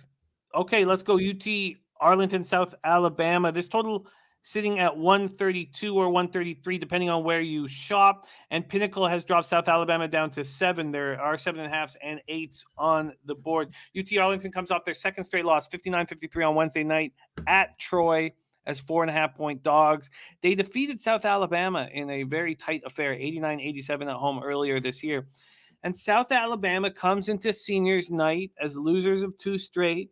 They most recently lost 55-52 at home to Texas State as 3-point favorites. And here's their last chance to play in front of the faithful at Mitchell Center in Mobile, Alabama. Take it away here, UT Arlington, South Alabama. Yeah, for me, I could only look at South Alabama, but do I want to lay 7? 7.5 in this game, 8 even in some spots. I'm not so sure about that. They have lost 2 in a row. They lost in overtime, a heartbreaker to UTA, Texas Arlington. Remember, Texas Arlington used to be one of the best teams in this conference. That's not them now. One of the bottom, I would say, 5 teams in the Sun Belt. They've struggled. The offense, I don't know what's happened to it the last couple of games, but it's just fallen apart against Arkansas State and Troy. They didn't crack more than 53 points in either of those games. South Alabama's kind of struggling lately offensively as well, but their defense, this definitely looks like it could be an under at 132.5. I would lean that way. I lean South Alabama, but just a few too many points than I was preferred to lay with them here in this game, considering that I think right now I had them, I think, around -5 maybe in this game, but to have them -7, -8, I certainly would only look at the home favorite, the Jags here, but I'm going to pass. Back-to-back teams in the Sun Belt on seniors night here. We just spoke on the South Alabama Jaguars. Now we head to Jonesboro, Arkansas, First National Bank Arena, 8 p.m. Eastern. App State Mountaineers, 18-12, 12-5 in conference at Arkansas State Red Wolves, 16-10, 7-7 in conference. We have Arkansas State 2-point favorites right now, and this total has gone from 131 to 133 or 133.5. And we've already heard from Ron Crawford. There it is right there. His spreadsheet play of the day is on App State Mountaineers. The Mountaineers bounced back from losses to Georgia State and Troy by beating South Alabama by 18 points at home and hitting the road to defeat Little Rock 78-66 on Wednesday, 7-point favorites. Arkansas State comes in the senior night after losing their fourth and fifth games, 74-69 at home to Coastal Carolina as 3.5-point favorites. Take it away here, Bobano. Mountaineers, Red Wolves. Mountaineers and Red Wolves. And for me, when I look at this matchup, I see App State, after a little bit of a struggle there, back-to-back losses, really struggling offensively. Here's another team that coming off a better offensive showing. And when I look at the first meeting, 61-54, this actually had been 6 straight overs head-to-head, App State, Arkansas State, prior to January 27th, 61-54. But when you look at it, App State in that game didn't shoot particularly well, 21-55. Arkansas State from the floor was only 38%, 35% from three-point range. App State was only 42% from the field. You talk about a ton of missed free throws in that game, 50 and 38%. These two teams with their free throws. And these two teams are better free throw shooting teams than that. App State, a little bit better at least than that, 65. Arkansas State's much better than the free throw percentage. They shot 50% from the free throw line that night for a 74% free throw shooting team. So there are multiple factors here that point toward this game playing out differently totals wise than that one. So I like over here in this one with 132.5, 133, App State, Arkansas State. That'll be official. All right, let me line shop for Bobano, looking at the over in App State, Arkansas State. Let's head over to the Big Ten and another look at these Iowa Hawkeyes, now ranked 25th in the nation, 19-8, 9-7 in the Big Ten. Nebraska Cornhuskers, 7-20, 1-15 in the Big Ten. A pack of shirt-lifting Cornhuskers playing terrible basketball. Pinnacle Bank Arena in Lincoln, Nebraska. We have Iowa opening up as 11-point favorites. That's moved to 12.5, then to 13. There's even 13.5s on the board. This total high, 161.5. Bobano. Iowa bounced back from their 84-79 home loss to Michigan by traveling to Ohio State, defeating them 75-62 before destroying Michigan State at home 86-60 as 6-point favorites on Tuesday night. They already beat Nebraska at home 98-75 just 12 days ago. Nebraska followed that up with more losing. They lost at home to Maryland 90-74, then followed that up by losing at Northwestern on Tuesday 77-65 as 11-point dogs. So we have Iowa playing big marquee games and winning them since losing at home to Michigan. And they've already destroyed Nebraska 12 days ago. Will they be sharp here? Bobano, take it away. Hawkeyes, Cornhuskers. This is all about how much Iowa's focused for this game, because it's lowly Nebraska, who's had an awful season. They already destroyed them, as you mentioned, just 12 days ago at Carver Hawkeye Arena in Iowa City, 98-75. how much does Iowa care about this game? As essentially, and because if they do, they're going to crush this team again. And because Nebraska's shown no ability, none, zero, to stop this team. You look at the last 3 head-to-head meetings: 96, 102, 98. Those are the points Iowa has scored 3 straight times against Nebraska. They've had no ability to stop them. The over is actually 9-1. That's what I like more than either side in this game. I'm going to make it. It's a little bit higher than I would have liked. But when you compare it to where the first meeting was, that total was 159. This one's only a couple and a half points higher, 161.5. I think it goes over, and I cashed it over with Nebraska last Friday night, a home game against Maryland, right here on this show. I like the over in that game. It flew over the total. They're just not playing any defense. I don't think they can stop the Murray brothers. I don't think they can stop the Iowa interior game instead. But the one thing you get from Nebraska, especially at home, more than on the road, is they can score a little bit themselves. They've got their own brother duo that's pretty good. Trey McGowan's, Bryce McGowan's. They're both very capable scorers. Derek Walker as well can step up. Alonzo Verge Jr.'s actually shot a little bit better lately for Nebraska in recent games. And Iowa, they brought the defense against Michigan State. That's about as good as I've ever seen a Fran McCaffrey team play defense. And Ohio State, the same thing. But Ohio State, Michigan State, better teams in the program. Maybe you get a little more fired up to play them. You dig in more defensively. I don't know if they're going to dig in defensively here for this sleepy road game against a very bad Nebraska team. I could see Iowa, sloughing off defensively tonight in a spot like this after 2 big wins in a row and letting Nebraska score 70 or so, whereas Iowa, I think, gets in the 90s, maybe even the mid-90s, and there's your over. I mean, I'm not going to argue with the series history here. I mean, we saw 98-75, flew over the total, 102-64, 166 in that game, 96-72, 168 points in the that game. So you've seen all 3 meetings get into the clear well into the 160s. I think this one does as well. And so at this point, I can get you a 133 at App State, Arkansas State. Most books have moved that to 133.5. I can find you 133 minus 110. That's good.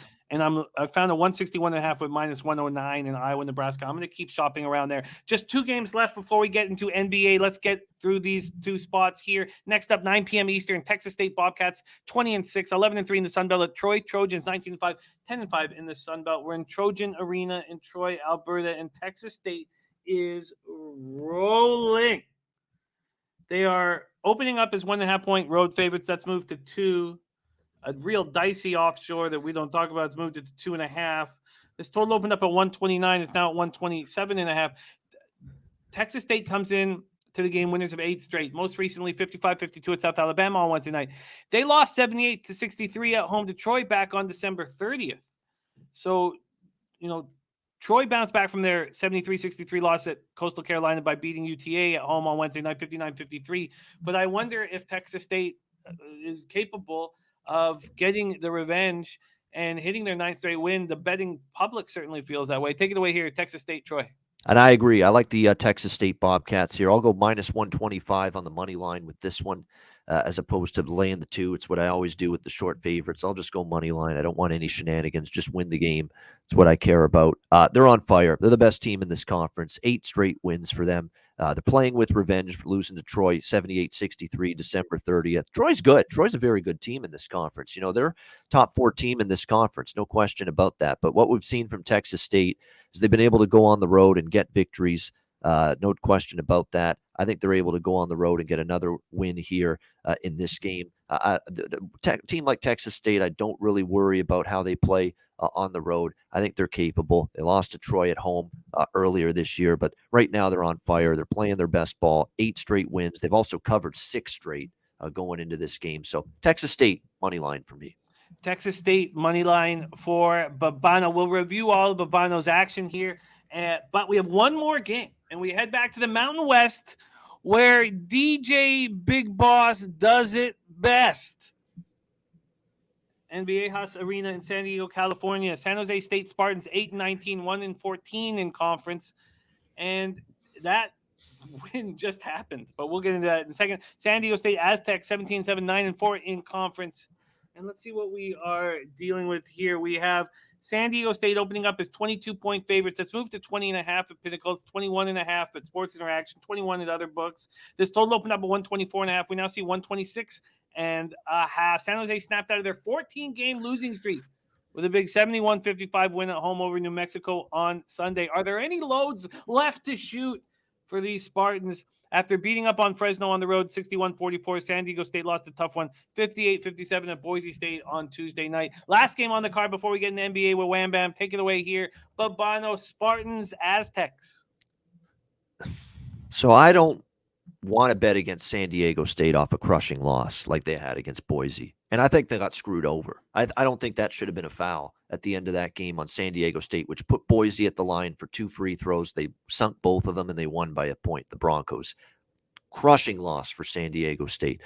They may not look past San Jose State. Now, they do play at Wyoming, but that game isn't until, I believe, Monday night, that game, February 28th. So, San Diego State might kill this team because San Jose State can play that bad. We've seen them lose by 22 at home to Wyoming, by 30 at home. This is at home to Nevada, and Wyoming losing by 22 and by 30. Now they got to go on the road to Viejas Arena and try to hang tough with San Diego State off a frustrating, angering loss. And they might be out for blood tonight, San Diego State. And obviously, they're the much better team. They're the way better defensive team. It's not even close. Here's the problem, though, the number. You got to lay 21 with San Diego State. And look at head-to-head with these two programs. San Diego State beat them by 10 earlier this year at San Jose State. San Jose State covered that game. Last year, 22-point win for San Diego State in that one. But you look at it, San Jose State's covered 3 of the last 4. Now, some of them were getting bigger numbers than this, but earlier this year, San Diego State only won by 10. You look at San Diego State as significant favorites, 14.5-point favorites against Nevada at home. They only won by 2. 19-point home favorites against Air Force. They only won by 12. You're paying a big tax on the Aztecs here, even though they could kill San Jose State. This is a spot where they might not take them lightly after a tough loss to Boise. It's a lot of points, and it's too many that I'm willing to lay in this one, so it's a pass. A pass there. Did you have any thought of backing San Diego State first half minus 11.5, or just still too many points? That would be preferred. I think if you're going to get after the Aztecs tonight, maybe get in and get out, as our friend Ski Prophet says, and maybe you look minus 12 in the first half. I probably would prefer that than the full game for the Aztecs. All right, just jotting some notes for myself. All right, let's review Bobano's NCAA action here. Actually, let's review his NHL action as well, because Bobano is bidding us adieu. He will be back in action at 4 p.m. Eastern for NBA Pub Hub. He's on the over 6.5 in Columbus, Carolina. He's on the Devils team total over 2.5 minus 150. And great news for you, Lankinen has been confirmed. Then he moves on to the over 5.5 in Kings Ducks and the Kings at minus 106. When we get into college basketball, Bobano starts his card with UL Monroe plus 3.5 at minus 108. Then he adds Manhattan Jaspers plus 5 at minus 110. The Canisius Golden Griffins plus 15.5 at minus 114. The over 129 in Northwestern Penn State. The over 136.5 at Coastal Carolina Little Rock. The over 133 in App State, Arkansas State. The over 161.5 in Iowa, Nebraska. The Bobcats on the money line, Texas State minus 125. And that is Bobano's card for today. Bobano, my man, thank you for your hustle and your hard work. Good luck on the big basketball NBA show you have ahead of you. Stay hot with your best bets. And thank you so much for rolling with us, man. I can't wait to party with you in San Antonio. You're so much fun to hang with. Any last words for the great cappers supporting the show in the chat? Absolutely. Pubaloos is around the corner, about basically a month away. So I can't wait for that. It'll be a lot of fun. Tournament. We're going to do golf stuff. We're going to do special events like crazy, Spurs, Grizzlies, you name it. It's going to be a lot of fun down in San Antonio. And what will also be a lot of fun is the NBA Pub Hub later today, 4 p.m. Eastern with me, Dutch, Wham, and Ski. Make sure you join us. There he is, Bobano. And our Triple X comedian that's now going to be on our Sunday night, he's also from Hamilton, Bobano's hometown. They make him a little different in Hamilton. Ontario. There you have it. We move into the National Basketball Association with our expert coming to us from Compton, California. Please give a ton of love to my guy and yours, Wham Bam in the Everybody in the audience, now listen to me carefully. Yeah, you gotta play that shit. Play that shit, Jose. Everybody in the audience, now listen to me carefully, is being given a special package, and I don't want you to open it. Do not open it. Cameras are on. All right, open your boxes. Open your boxes. 1, 2, 3. I get a steak. I get a steak. I get a steak. I get another steak. Damn. Bam, how are you, my man? Oh, I'm blessed, bro. Can't complain, man. You already know, bro. Feeling good, feeling great, man. We put the work in. It's a big fucking card today. And yeah, man, it's an exciting card, bro. Can't wait to break it down with you. I seen some of your action earlier. I'm pretty sure you seen mine. So, you know, I got some additions to make, bro. Let's get it, man. I like it. And yes, those of you who are on Twitter, I retweeted Wham's action. He locked action in the night before. There's Wine Time Sports. He says, did I see a wink here? No, I'm not even see me winking at nobody, man. But I like that. And you'll never see me wink at anybody. Not my winking. I don't know what a wink fucking means. If somebody winks at me, I sharpen a chopstick because I don't know what's going to happen next. I don't trust it. Sharpen a chopstick. I do. That's why I got a pencil sharpener in my pocket and chopsticks with me at all times. I have moved on 3 spots, and I just can't believe how badly I destroyed this Rockets Magic total. 6 points. I beat it by 6 points. Wham. That's nice. Unbelievable. But we don't start there. We start at 7 p.m. Eastern. Toronto Raptors 32-25, 16-12 on the road at Charlotte Hornets 29-31, 14-14 at home. Spectrum Center in Charlotte, North Carolina. I just sent my close buddy's a good big New York Knicks fan. I just sent him the book Blood in the Garden. It's the new book that's come out about the Knicks in the 90s. So I sent it to him. I sent it to myself as well. I can't wait to read it. And the reason why I think of it is because there was a time when Charles Oakley and Antonio Davis were the power forwards up here, and that was my favorite Raptors team until these last couple incarnations have come around. And this Raptors team right now is my favorite Raptors team ever. These just underrated junkyard dogs that nobody really believes in. I mean, even Siakam, I know he's getting paid a ton of money, but nobody believed in him in this year, and he's really stepped up. And we have the undrafted all-star Fred VanVleet. We have the Scarborough boy, Delano Banton, who I'll have his jersey here in no time, and who I'll be watching. I would have been watching all year with the 905ers if it wasn't for the fucking bullshit pandemic. But I'm just in love with this basketball team, and I bet them again today because the way they went into Minnesota and beat them handily, and I bet them there, it looks even more impressive when Minnesota takes care of Memphis last night. And if it's about whom do you trust after the All-Star break, the Raptors or the Hornets, it's pretty easy for me to say that I trust this Toronto Raptors squad. But there had been no market movement, and there is still no market movement. That is a little concerning. And look, nobody likes, and then Cashman says, don't forget Gary Trent or his papa.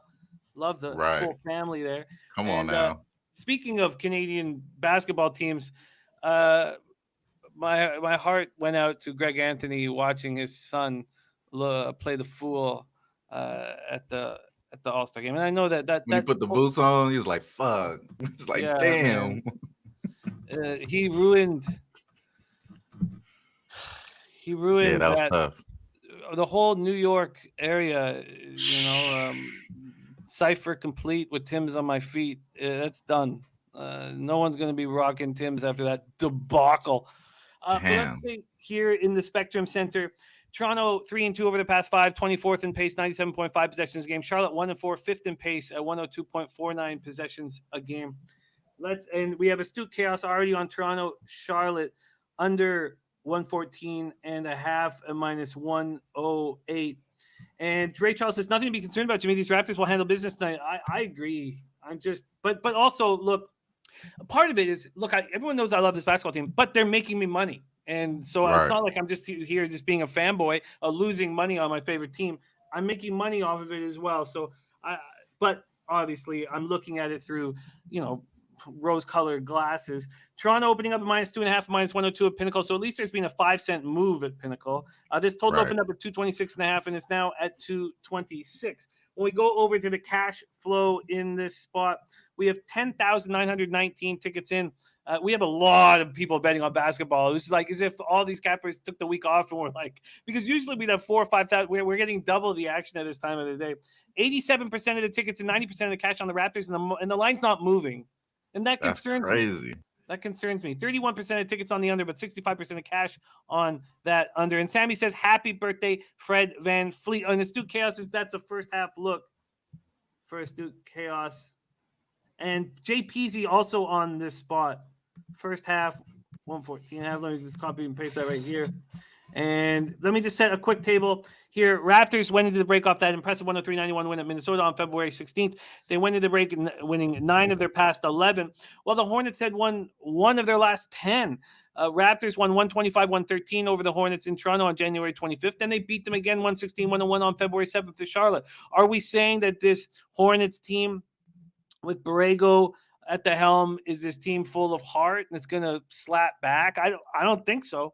I don't think so. Hornets went in the break losers of 3 straight, and they were tough losses. They lost 2, the last 2 in overtime, 126-120 Minnesota when they had that giant lead, and they still couldn't hold that down. And then 111-107 in double overtime at home to Miami, who looked like they weren't trying in that game. Cody Martin, probable for Friday's game. McDaniels and Nick Richards are doubtful, and Gordon Hayward, much to his girlfriend's or wife, whoever that is, much to her chagrin, will not be playing for the rest of the season, it looks like. Take it away here, Wham Bam. Raptors, Hornets. Yeah, bro. I'm live. Okay. Yeah, you're mine. Yeah, man. You mentioned that Fred VanVleet is likely to play, right? And then them guys is talking about his birthday and shit like that. That's news to me here, but I'm already just leaning, the Toronto Raptors here. I just think that they're going to be the better defensive team in this game. We know what type of defense we've been seeing from the Houston Hornets, and that's really their offense, bro. Their offense has been really bad to close out the season. Obviously, having a break, maybe have a little, a switch, hit a switch here. It was a bad game for Terry Rozier last game. Montrezl Harrell has been big for them over the 4 games that he's been there. 17 points he's averaging. It seemed like he's the perfect guy to just fit in there. They're actually pretty good in rebounding as well, as far as this Charlotte Hornets team, number 1 in that span to close out the season in the last 5 games. So I know we don't look at the recent performance in that direction because it's a reset here. But in my opinion, I believe that the defense that you've seen from the Raptors and the way they closed the game, I mean, these Hornets, they lost 11 of the last 14 games. It's like the opposite here for the Raptors. The Raptors won 10 of their last 13 games. You feel me? So I just think the better team is the Raptors. I am kind of concerned about that line movement, like you mentioned. It's kind of interesting to see like the line is not moving. All the money is pretty much, and I knew it was going to be like that as well. Like the Raptors going to get love today. And I see some sharp people on the Hornets on the other side as well. So I understand their thinking is that those guys are going to be capable here. But I just think the defense is going to be better for the Raptors. And the offense has been cooking. I do think Gary Trent Jr. still has a good game here. Maybe look at his props. Fred VanVleet, he's in the lineup. I think that's solid. But OG ruled out. I'm not sure. I didn't see that there. Yeah, they're saying he was just ruled out. Just ruled out. Okay, so that's the interesting part about doing the show with you, bro. It's like the news hit right here while we're on here. So at the same time, though, now that happens, you think about the guys like you mentioned, man. Banton, you got Chris Boucher, who had 10 rebounds his last game. I think he could be a monster on the boards. Stop these guys from getting all the boards. We know they're going to run a fast pace in the Charlotte Hornets. I do believe this is probably a overside. We know the slow pace is for the Raptors. That's the way they want to play here. But I think both of these teams forced the most turnovers to end the season. 1 and 2 in that regard. 2 and 3 in fast break points. So they want to be in transition as well. So I think you may see an up and down game. Maybe the over full game and a full game for the Raptors here for me. But I actually didn't make a bet on this game, but that's the way I'm looking here to make, I kind of want to see what's going on here. You know what I mean? That especially at the OG now. I'm just like, let me regather my thoughts here. But that's the way I've written down here. I was thinking more so over and the Raptors here to win the game. This Raptors team has a lot of depth, but Anunoby is a very important piece of the puzzle here. So I'm curious that I find it very interesting that Pinnacle hasn't pulled the game. I mean, that's just their MO. I mean, they always pull the game immediately and then figure out what They didn't pull it out. They're still on there. Oh, damn. I didn't even check. Let me check. And it hasn't changed. So I find that interesting.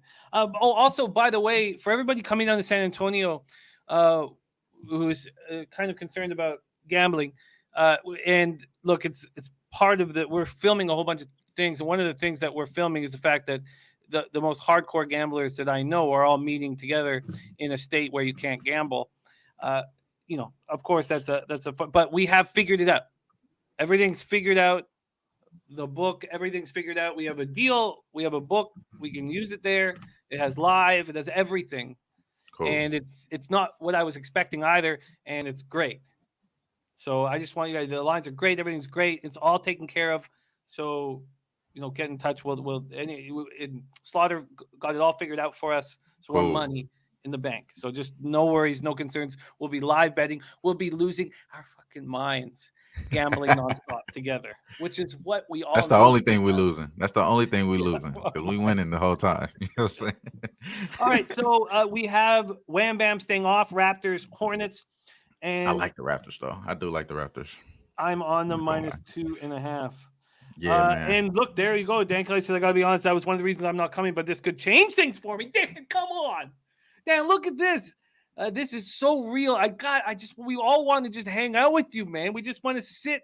Look, we're not going out anywhere. And you know me. I'm sure the Pistons play. Of course, the Pistons play. I've got to do my show in the morning. And like in this situation, I'll be at my most intoxicated between like 5 and 7. I'll be capping at the table at 10 o'clock at night. And I won't be going to any clubs or anything like that on nights where I have to work in the morning. I won't go to any clubs ever. But I mean, like, if the guys are going to a strip club, I will have to have no show next. But I digress. Okay, let's get back to work. But Dan, we need you. We need you hanging with us. We all really, really want to just sit and have a couple drinks and just. Let's do it, bro. Let's do it.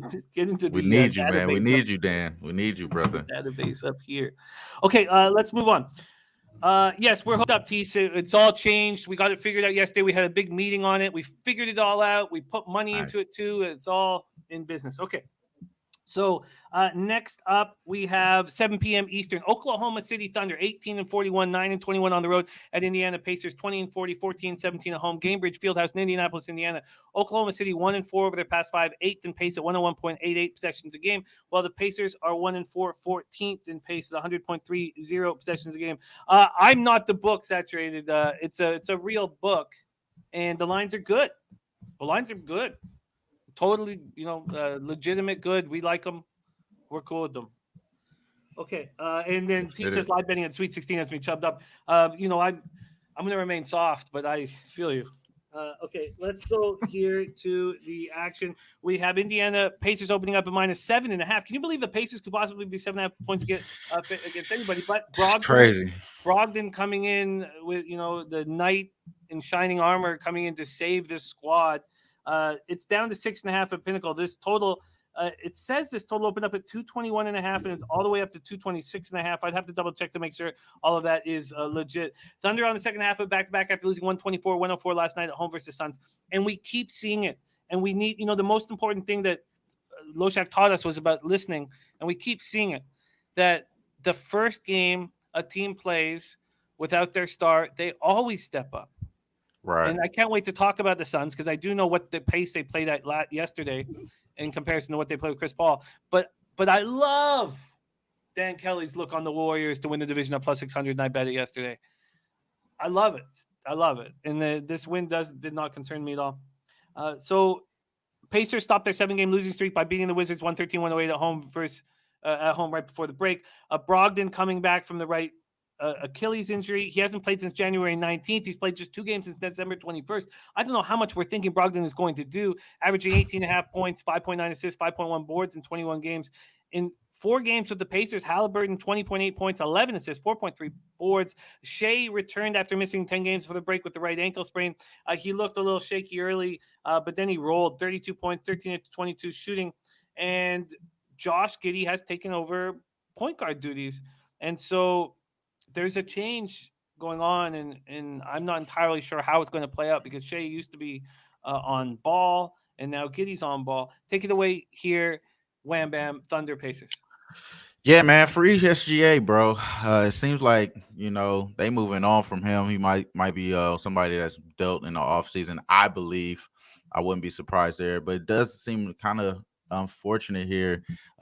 He doesn't seem like he's getting that much help. These guys aren't really spot up shooters on his team. A lot of these guys are ball creators. You feel me? As far as score creators, that's pretty much their type of player they are. As far as what I think of Giddy. Man, those guys possibly can hit, a catch and shoot three, but at this moment in their career, they're not really that guy. So he needs more guys like that around him for him to really excel. Last night, you seen it exactly like towards the end of the game, they pretty much fell flat on their ass. I believe they gave up a 30. If I'm not mistaken, I wrote it on the Sun. Shit, my apologies, y'all. Yeah, they gave up a 30-13 run last night in the fourth quarter after they were only down 3 in that fourth quarter there. I thought I was about to cash the OKC plus 10. That shit was not null and void there because, they just pretty much couldn't get these guys involved offensively there. Dead last in offensive rating. Thought they had something in there, but I think this is just something I just can't do, man. 7 for the Indiana Pacers. Like you said, what is Malcolm Brogdon going to do? I mean, he missed so many games. He only played 3 games since he came back from injury. Then he got injured again. Was out a stretch of consecutive games here. So what is he going to do when he comes back today? Are they going to really play him like that? Because they really don't need him, especially as far as what type of pace they're trying to create from here. What they have with Tyrese Halliburton and Buddy Hield, what type of game style they're trying to play with. They're trying to be up and down the court. They're having a guy coming off an injury, man. Maybe it's a little bit rusty here for him. Shout out to DJ and Woodworker. You already know I love O'Shea Brissett. That's a good look for me, in my opinion. I think the first game was an anomaly when we were on it. The second game, we went back to it. It will hit. I think it will hit again today for O'Shea Brissett. So that is a play I am thinking about adding on to the card. So I'm glad you mentioned that. I didn't have that written down. My apologies there. But, yes, I'm thinking more so on this game that, like you mentioned, OKC could be in the bounce back situation. Maybe they give, they don't have that type of defense that they're going to, see from this Indiana team. Maybe Chris Duarte does come back. So that's the reason why I did make an official bet on this game, because I was thinking more so if Chris Duarte comes back, that's something I'm thinking about adding on O'Shea, some props there for Halliburton. Maybe a little interesting here to see how Malcolm Brogdon and all these guys are in the lineup here. We know that I love Halliburton assists. It's an automatic bet for me, but at this point, I just don't have as much confidence based off of the guys in and out the lineup, along with the long number, bro. Like, honestly, I wouldn't be surprised. I could see the Pacers winning this game and covering, having about 10 here. Did look really bad, really spooky towards that fourth quarter for the Thunder. Maybe it's something long term we have to look into because they were, out of their mind covering the spread in the first half of the season. Maybe they fall into reality here and market adjusts to them of some sort. So that could be the case as well, So I kind of want to stay away from this game just based off of it's so much action available today. Yeah, Joey Irving says too many moving parts in this game. I love Joey, such a great guy. He says whatever you bet in this game, you need plus odds. Interesting. I love O'Shea though. I love O'Shea. I'm just let y'all know. Well, I look forward to hearing your additions again. Wham is back in action here at 4 p.m.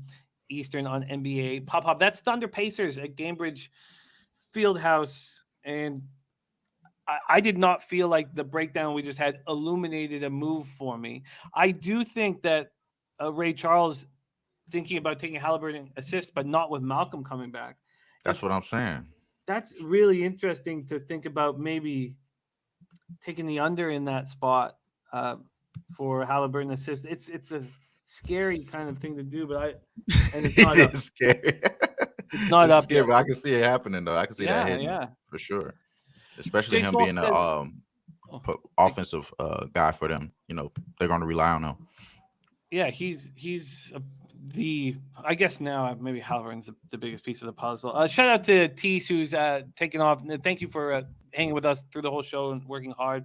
Okay, Jay Soul says lean Pacers, but going to Backwood. All right, let's move on. And man, this does not been happening for me because I've not been making a lot of NBA bets before the show starts because I got off to such a shit start, and I'm pretty much back. I'm very close. The black is right in front of me, and I moved on the over 228.5 in Rockets Magic, and this didn't move that fast because this morning I did a radio show at 7:10 a.m. Eastern, and I gave out. It was at 229 then, and I gave it out. So Nice. interesting that it's moved to 234.5 right now at Bet 365. 235 now. So now I've beaten this by 6.5 points, Wham. And I think that it's time. It's going to be time to go for the. It's time to go for ye old middle. I think I should try to get middle this muff. You know. I feel you.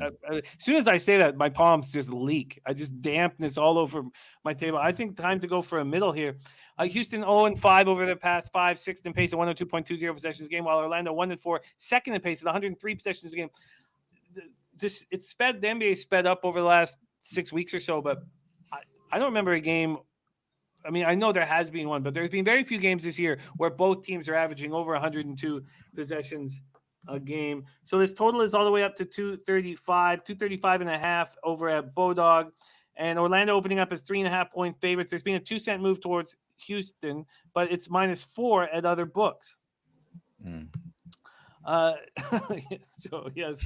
Rockets got trounced in the last game before the break. Shout out to Durrell. He had them. He had the Clippers -11, and they won by 31. It was their 7th straight loss for the Rockets. So 7-game losing streak. They've lost 11 of 12, and they're last in defensive rating at 116.4. Dennis Schroeder has 3 appearances with Houston since being acquired, and his whole career is going to be marked on turning down that contract that was offered him by the Lakers, and this is a chance to maybe resurrect a career that is now not going anywhere. Rockets have won the last 3 meetings against Orlando, including December 3rd when they beat them 118-116. And the Rockets weren't the only team to get destroyed in their last game before the break. Same with the Magic, losing 130-109 at home versus the Hawks. Wagner has started all 60 games for Orlando. He's been very good, averaging 15.6 points per game, trailing just Cade Cunningham at 15.7. And RJ Hampton was a full participant in practice. He's missed last 14 games with a left knee injury, so he could see some time, but he certainly lost his role on the team. Take it away here, Wham Bam Rockets Magic. Yeah, man. I love KPJ not being on an injury report. I do love the Wendell Carter double-double, but obviously it's big juice here. We was getting it at +200. Now it's -175. He's hit it 3 straight games, so I expect that to be, one of those things that happens today. But as far as the actual bet that I did make, I did take KPJ over assists. He's had 7 or more assists in recent performance for him, 5 of the last 7 games. 10 of the last 12. So I think in one of those games, and he did not play due to an injury here, was on pace to go over that as well, to have 7 or more assists. I'm sorry. So I do like KPJ. I do expect it to be a lot of pace, back and forth pace. I definitely give you all the credit, bro, for hitting and smashing this damn total, bro, this because that's the way I was leaning here as well. So obviously I'm on the ass end of this shit, so I'm gonna stay away from the total here because I didn't pull it early on. That's the way I wrote down. I did like that. Both of these teams are just pretty much bad on defense. Rockets are allowing opponents 130 points over the last 5 games, just pretty much dead ass trash, dead last as well in that regard as well. So I don't expect there to be any defense here. I do like the look here for the Orlando Magic. I do like the Franz Wagner as well, over 1.5 3-point makes at plus money. That is something I am thinking about adding as far as an official bet here for me. But the official bet for me is KPJ over 6.5 assists. I believe right now you're getting at -120 or some sort of around there. So, that'll be the official bet for me in this game. But at the same time, I think I'm really close on the Franz Wagner. So I might as well just add that actually. What are we getting right now for that look there? I'm going to just look at my book. I will add that right there. Take a look at what you have, and then I'll see if I can beat it. Wham already tweeted out KPJ over 6.5 assists at -121, so that is on his card. Vipe says no one should be favored in this game. Matter of fact, it shouldn't even be played. Sounds like Vipe needs to see a real good bum fight. A good bum fight, because they're out there. They're not all trash. Sounds like that's what you need in your life. Yeah, they're pretty Okay. good pretty good games, man. Some of these bum fights are pretty good games. Wham is okay. So what did you find, Wham, for your prop? I got plus 124. Plus 124. I just locked that in at Franz Wagner over 1.5 3-point makes. I just think he's gonna be the guy that's gonna be making those shots, making the threes here. I do like his points too as well. It's one of those guys that as well. If you like his 3-point prop, you may want to take his points just because he may be inside the paint and goes over the points real easily. So I'm looking at that right now as I speak. But I think he's going to get to the 3-point prop there. As far as the look here for the Rockets, like I said, they're just bad guarding the three. One of the highest in 3-point percentage for both of these teams, 14 and 14 as far as 3-point makes, and then about 38 and 39% for both teams as well. So they're giving up 38, 39% for both teams. I think it's just a lot of threes going to be dropping today. Franz Wagner is going to be one of those guys. Sorry, I'm just getting these flashbacks. Dan Kelly says, would Viper be traumatized by the bum fight like you were? And I've told this story many times. I don't need to tell it again of the bum fight, the first one I saw, 13 years old on acid. And I just, the flashback I just got was, I did a double and then another double later in the night. And I had a baseball game the next day. And I remember showing up at baseball just like, like one eye going out over there, but it was rained out. I remember it was rained out, and I just didn't talk to anybody, and I was just staring at the puddles. And thank God it was rained out. That would have been bad. And then I left. I remember I rode my bike down. I just leave my bike, lose the bike for life. Just leave it at the baseball diamond. What a mess. Okay, Real Deal Props Disaster will do that. Yes, and interestingly enough, and I know we need to talk basketball, but right. If you're looking at parental guidance here, I talked to my mom. She knew that I had dropped acid on my 13th birthday, and we talked about it for a long time. And we decided I did it for the experience, and I had now had the experience, and I never did it again for the rest of my life. Because she was right. I had this wild nuts experience that I always have in my pocket, and I never did it again. And it was very good parenting by her to get me into that mindset. Okay, let's move on. And it's something that I would hopefully won't have to deal with Ellen Carter. For sure, bro. You never know. Okay. Yeah, you don't know. You don't know. Wagner over 1.5 threes at plus 124. Yeah. Jim Short says one and done. Yeah, one and done. Okay, Spurs, Wizards next up, 23 and 36, 12 and 18 on the road. Wizards 27, 31, 15 and 15 at home. We're at Capital One Arena in Washington, D.C. Spurs 3 and 2 over the past 5, 11th in pace at 101.70 possessions a game.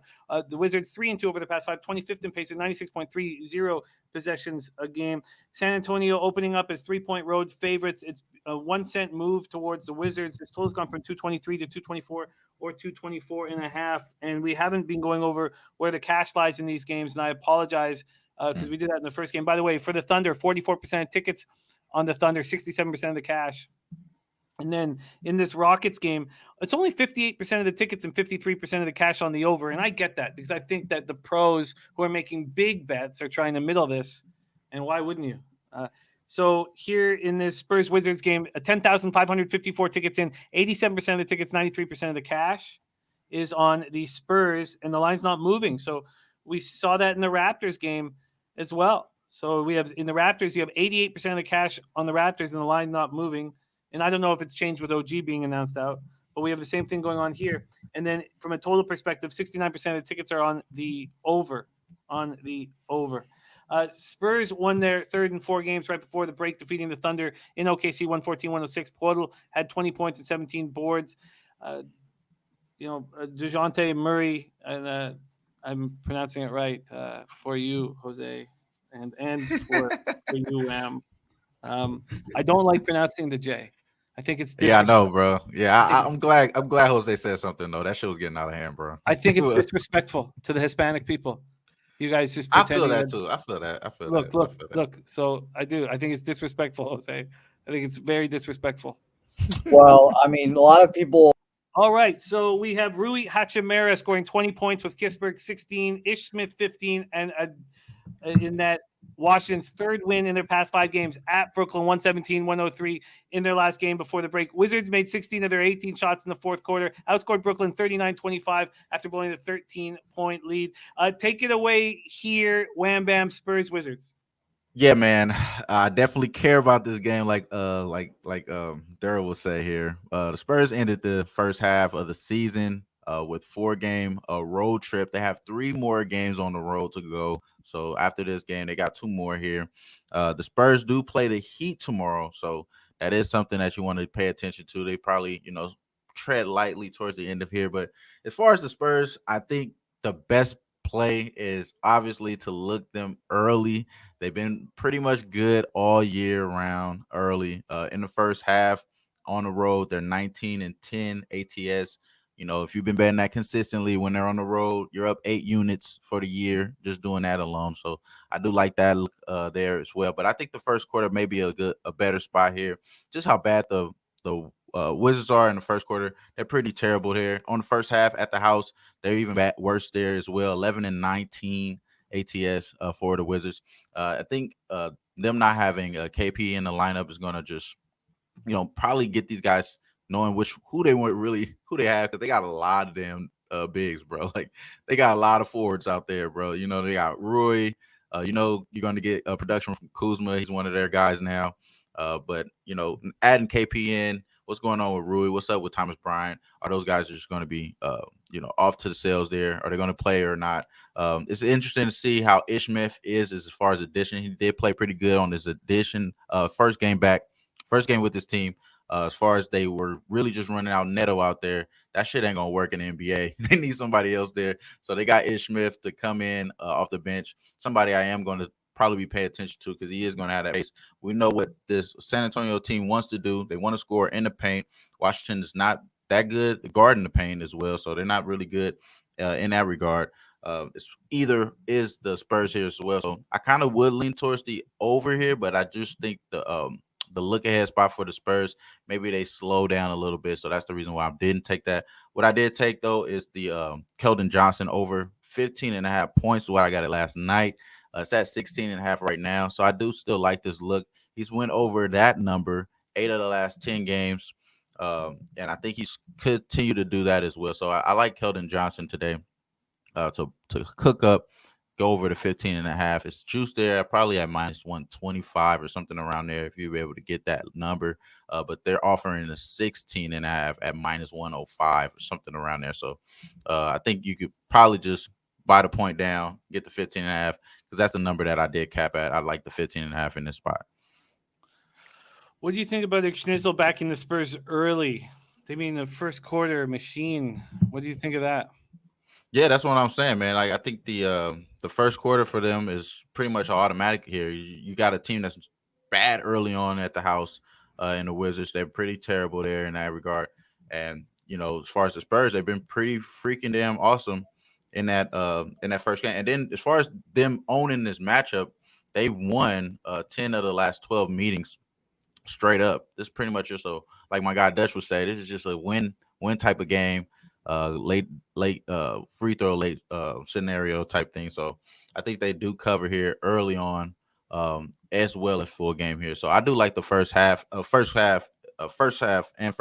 quarter for the Spurs, just based off of what they've been doing on the road so far. Been making money, man. So why go against it? Are you making anything official? No, I haven't bet that yet, but that's something I'm thinking about making official here. But I do have Keldon Johnson at 16.5 or 15.5, but I prefer the 15.5. So I believe you could still possibly get that. Let me look at that right now. And did you want to make Keldon official? Yeah, I want to make Keldon official, though. Okay. Keldon for sure is official. Okay, Wham. Keldon over. Let me lock that one in. Let me look at that one, update that, bro. Cool. Why don't you take a look, and we'll start the next game. 7:30 p.m. Eastern. Miami Heat 38-21, 19-14 on the road at the New York Knicks, 25-34, 13-17 at home. I did move on the Heat minus 4.5, and a bunch of you guys have Heat futures in your pocket, and I know Razor has his Heat future, and he put big, it was a legitimate bet, and he got 20-1. I can't remember how much he has on it, but multiple thousands will be coming his way if they can get in business. Going at Madison Square Garden, New York. Miami 4-1 over the past 5, 29th in pace, running slow, 94.66 possessions a game, while the next 1-4, 22nd in pace, 98.2, 5 possessions a game. I moved on the Heat minus 4.5. I didn't make it an official pick on the radio show this morning because it moved to 5.5, and I kind of liked it under that 5 number. Heat bounced back from their 107-99 loss at home to the Mavericks by winning 111-107 in double overtime at Charlotte in their last game before the break. They didn't look very good doing it. Let's take a look at the market right now. We have the Heat at 6 now at Pinnacle. That's crazy. Wow. 6 now at Pinnacle. This total's gone from 211 to 212. And then with the cash flow in this spot, we have 13,782 tickets in. 89% of tickets, 95% cash on the Heat. And then 18% of tickets on the under, 63% of cash on the under. Yet it's moved up a half point. Miami has handled adversity so well. 16 starting lineups, 11-4 in games without Butler and Bam on the floor together. The Knicks went into the break as losers of 3 straight. I don't know who would think that Burks and Fournier would be a backcourt that could win you basketball games, because there's not a chance ever that I would ever think that. And the fact that they did is just astounding. They're 20-33 since starting 5-1. They're 3.5 games out of a play-in spot. They're just a bad basketball team. Take it away here, Wham Bam, Heat Knicks. Yeah, man, they're just a bad basketball team. They've been wasting the production from Julius Randle. We've been cashing on his points over, but today, man, it's just you're getting the guy RJ Barrett back, so you don't want to just jump in front of that. They're not even allowing us to bet on this game as far as the Knicks props here, so we can't really quote any numbers there on that side of things. But the primetime Knicks do exist. Evan Fournier does play really well. This is an ESPN game, so when these guys get on the front page, of things, they start to show up and show out. We've seen that shit all year, so I wouldn't be surprised if Evan Fournier balls out, cooks up here. But the defense, I don't expect to be nowhere near what you've seen the defense for the Heat. I think the Heat defense is just going to be locked in. I do know that the Knicks do play pretty good defense in the paint, so that's going to be an interesting battle there. But I think the guys that's going to shoot for this team is going to be involving Duncan Robinson in some sort. I know they have guys that's questionable like Tyler Hero, and I believe Gibson as well. I'm sorry, Gabe Vincent as well. I believe one of those 2 guys are going to be playing in this game. I'm not really worried about them being added in here. I think Duncan Robinson still goes over the 11.5 points. He has been a little bit iffy here, but when he does go over this number, he goes over it by a lot. So it's a ladder situation here for me in this spot. But I do believe that he goes over the 3.5 3-point makes, which will equal out to 12 points. So I did take the 11.5 points for Duncan Robinson at plus 104. That's available right now, but I got it at plus 102. And I got the 3.5 3-point makes for Duncan Robinson at a plus 170 last night, which is at plus 168. And then as far as that Keldon Johnson as well, bro, you probably got to give me at 16.5. I told y'all last night it might move, and that one for sure did move. You know what I'm saying? So it's at 16.5 right now at minus 102 at FanDuel. I'll take Keldon Johnson half 17 tonight. I'm not scared of that. All right, 16.5 at plus 102. And Nick Schnizzle trying to get me to start drinking. I have a big night of drinking on Razor's horse racing show, but you might talk me into maybe a shot. But Keldon Johnson over 16.5 points at plus 102. If anybody can beat that for Wham, please do, because player props move really quickly. And then what did you get for Duncan Robinson? Duncan Robinson, I got the 11.5 points at plus 102, but it's now available at plus 104. Okay. And you could get also add the 3.5 3-point makes. So he has to have 4 3-point makes to cash this ticket. 3.5 3-point makes for for Duncan Robinson.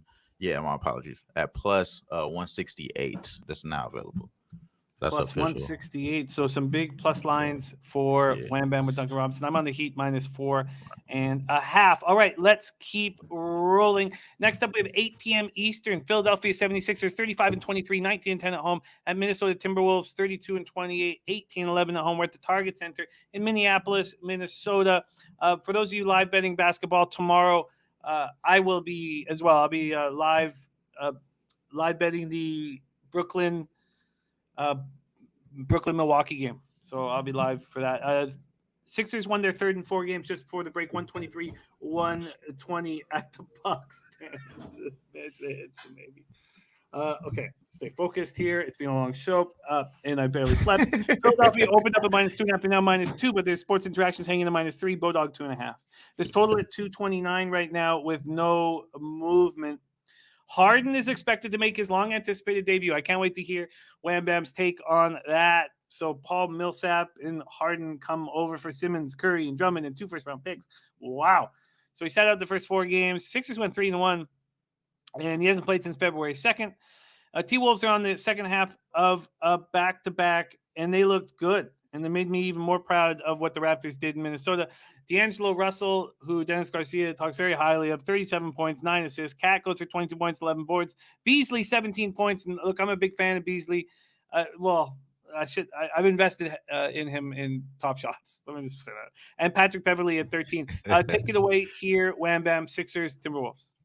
Every Beasley basket go in, just twinkles your heart. It feels good. I know how that. Isn't this guy supposed to be instant offense? Are right. His character issues. His character issues are questionable. I mean, I don't know. He spent some time in ye old Clink, and I don't know. Yeah. I don't know the story. I don't know his story, but I think he's I think he's capable of 6th man of the year type stuff. We just haven't seen it. For sure. I thought he was in that running, and he was like one of the top guys being favored there, but neither here nor there. But he did go off last night, 70% for that boy. But like you mentioned, man, this is all about James Harden debut with the pick and roll master here with Embiid. I'm not really interested in looking and focusing on the pick and roll like most people here. I think it's really about the shooters, bro. What type of shooters we got over here? Are we going to really rely on Danny Green, Matisse Thybulle, Coach Moss? We need Coach Moss. You know, his name, whatever his name is, I just fucking butchered it there, but I'm not even gonna say it anymore. But the last game here, it was a crazy game. They went to overtime.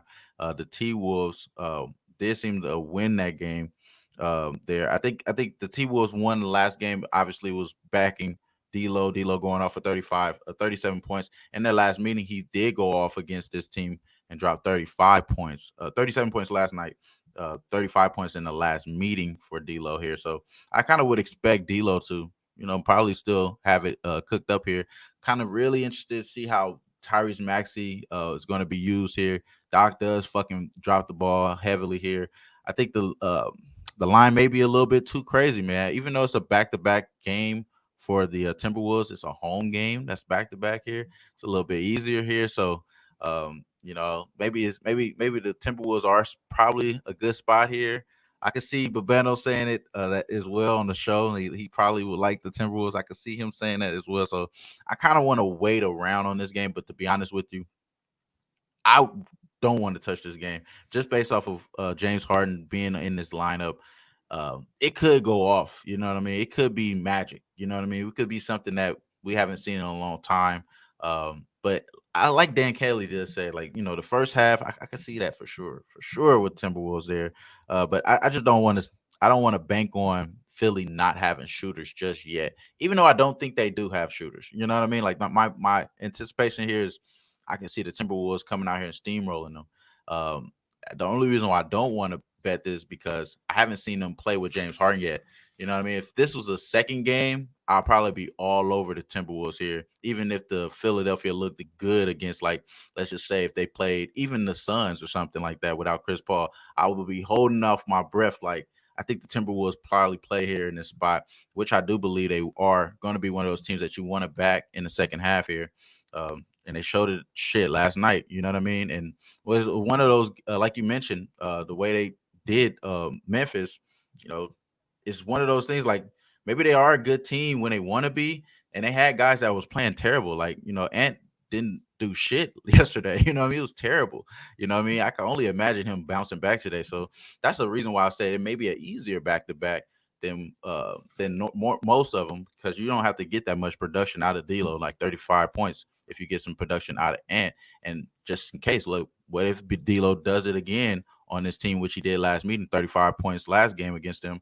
Maybe he does it again, have another 30-point game back-to-back here. So I could see that as well. So it's kind of giving me the reason to take the Timberwolves, but I just want to wait. I want to wait on this game. Maybe a live betting spot as well.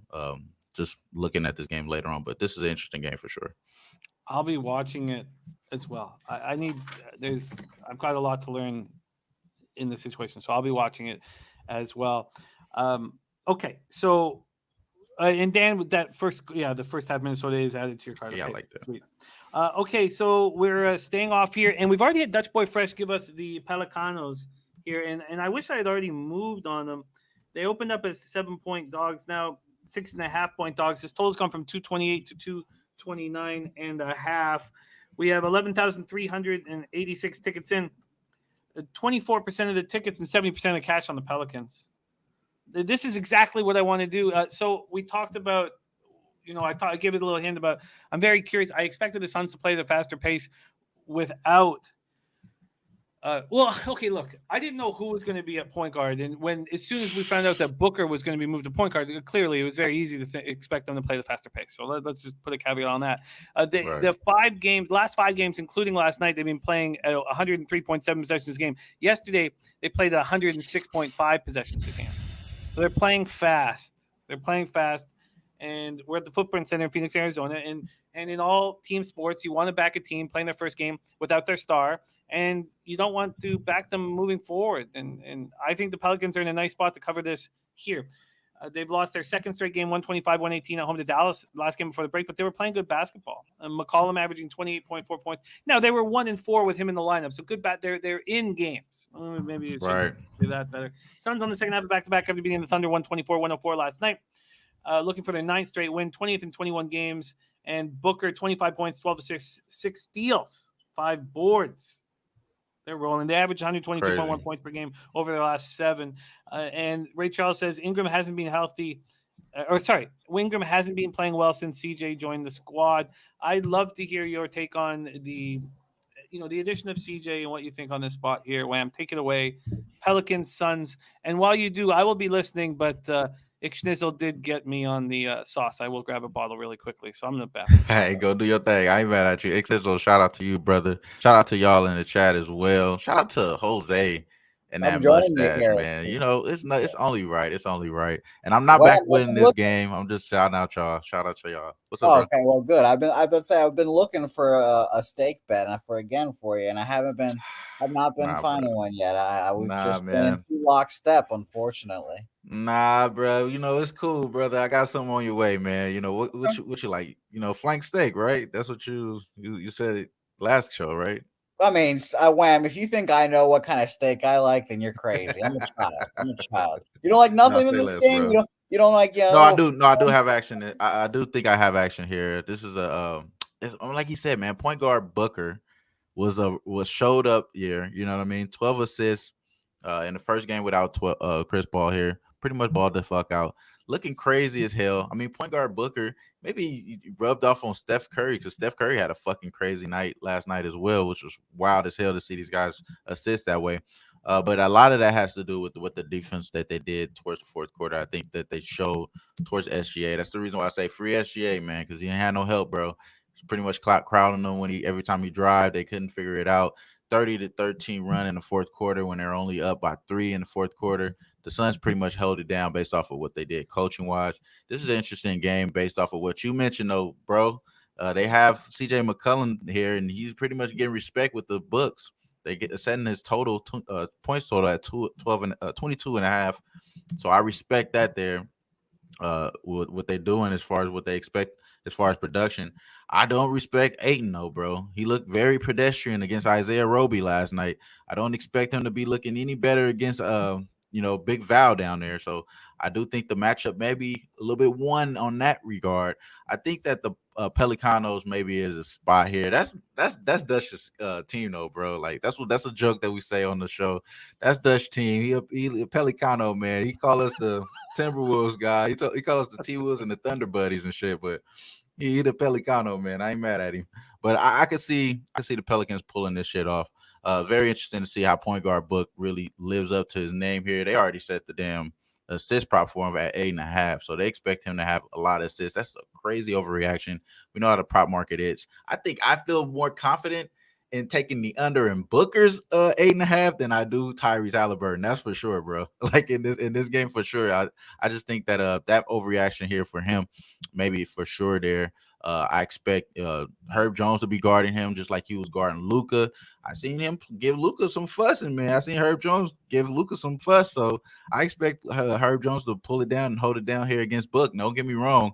I wouldn't be surprised if Book have 30 tonight, but I think they're going to have a good defensive scheme against this Phoenix Sun team. So I don't think they are going to be able to cover this big number.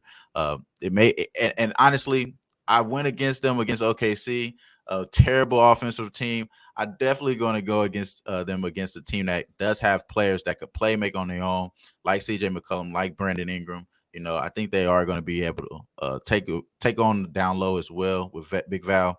So I do like the Pelicans here. You could give me official here as well, -7. We're going to make that official on the show. I do like the Pelicans. I was planning on making this bet with you, and this is enough to give us pause here for me. And it's funny because Dan's saying this in the chat with database backing it up, and I'll pull it up here. But I want to just mention one thing. Bobano said the same thing about the New Jersey Devils on the back-to-back after the break.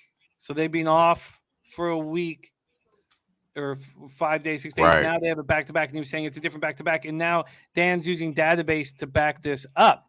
Dan says it's obvious when you think about it, but it's not necessarily something you would think about. Teams on second half of back-to-back have a break Teams on the second of a back-to-back after the break have an advantage. They played and they're not tired. And he says the database shows that.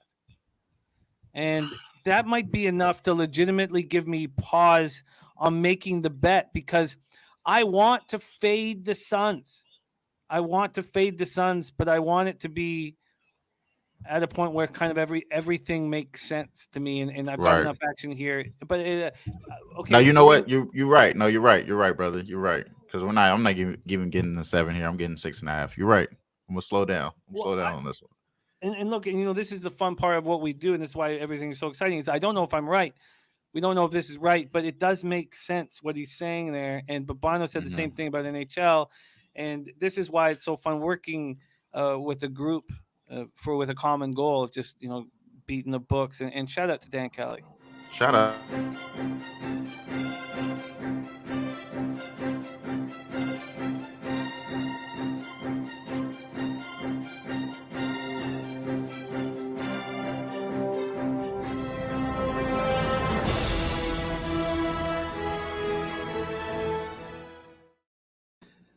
So what do you think, Wham?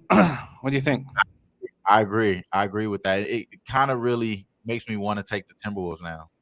You know what I'm saying? It makes me really want to take the Timberwolves, but I'm going to hold out, maybe hit it live there. But I agree with what you guys are saying, and I appreciate you guys. This is exactly how I started. I didn't do this by myself. I did this with you, Jimmy. From the jump, bro. Been holding my hand this whole time, bro. So first time we got to hang out in Vegas, you cashed $2,000 in the poker tournament right in front of me. I loved it. Wham, we're a team, and I don't drink during the week anymore. I've cut that all off, and that's why I get so excited for Razor. So yeah, that's true, Jose. How else would I be pulling off these 3 and 4 hour nights of sleep if I had anything? You're built different, Jimmy. That's how. Oh, did you see that? Did you get that little clip there? Look at that. Not the only one hitting the sauce. To you, Ixnizzle, and the Rayhan Hyder, and to all of you guys in the chat, and to you, Wham Bam, and to everybody that I'm going to get a chance to hang out with here very soon in person. And I need it so bad, and I know we all need it after the last couple of years that we've had, and I just can't wait till we're all hanging out together, capping sports. And this is to you guys. Yes, sir. And stick around to the end of the show because we're gonna have a detailed schedule release too that I'll talk about. Let's get it. Because Jimmy will be doing the sauce by then. Yeah. I would scream louder, but my son is napping. But I did get the fucking goosebumps. Woo! Yeah. Okay. We move on to 9 p.m. Eastern. Dallas Mavericks 35-24, 15-13 on the road at the Utah Jazz, 36-22, 21-10 at home. We're at Vivint Arena in Salt Lake City, Utah.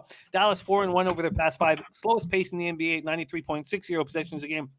Utah 4-1, 26th in pace at 96.10 possessions a game. Let's take a look at what we are dealing with here in the market. We have Utah opening up as 5.5-point favorites, and the total at 216.5 has moved up to 217.5.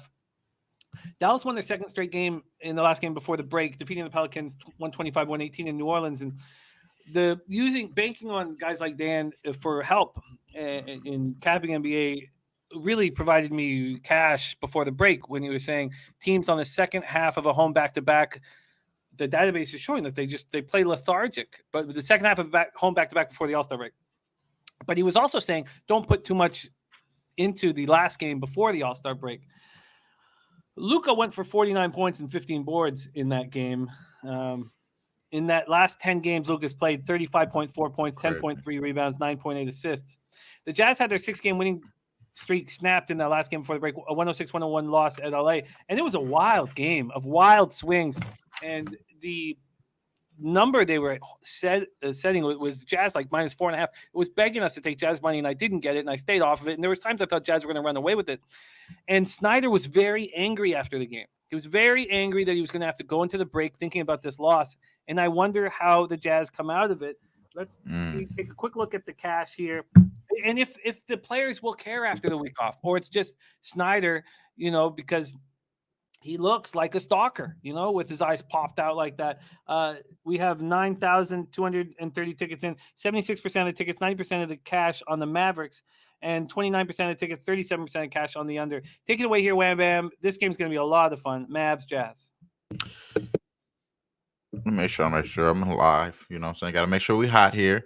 Yeah, man, I think this game is very fucking interesting, man, because the Dallas team, their defense has been really good. They're allowing opponents 102 points per game for the season, 101 over the last 5 games. So like Dan Kelly said, you don't have to worry about the last game before the All-Star game because it kind of blows off here. But, man, the way Luka was hooping, bro, I got to feel like he's trying to come at this team as well. This is a mediocre Jazz team that I've said early on this year that they're probably going to have to blow this shit up, bro.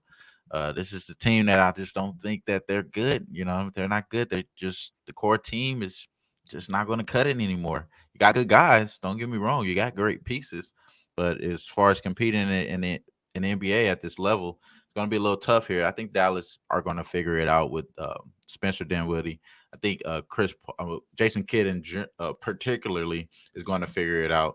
As far as their defense is going to be there, but as far as what they've been doing defensively beyond the perimeter, it's kind of what really got me thinking that, they're going to be able to stop this Utah Jazz team because they're really holding down the perimeter as far as 3-point makes and 3-point attempts, very at a low minimum. They're closing out on those threes. You can't get the shot up. You're going to see a lot of that here. They may have the advantage down low. I would say that because, it's not really no one down low that's going to be able to, stop certain players if you get inside the rim as far as Mitchell there. But I do believe that this Mavericks team is kind of really good and better than what we've seen here. So I just don't see Dallas falling off here. They've been shooting really good from 3 as well to close out the season. They shot number 1 percentage at 43, I believe. 42% over those last 5 games there. Obviously, it's a different situation here because of the break. Maybe those shots does start to clink a little bit here, but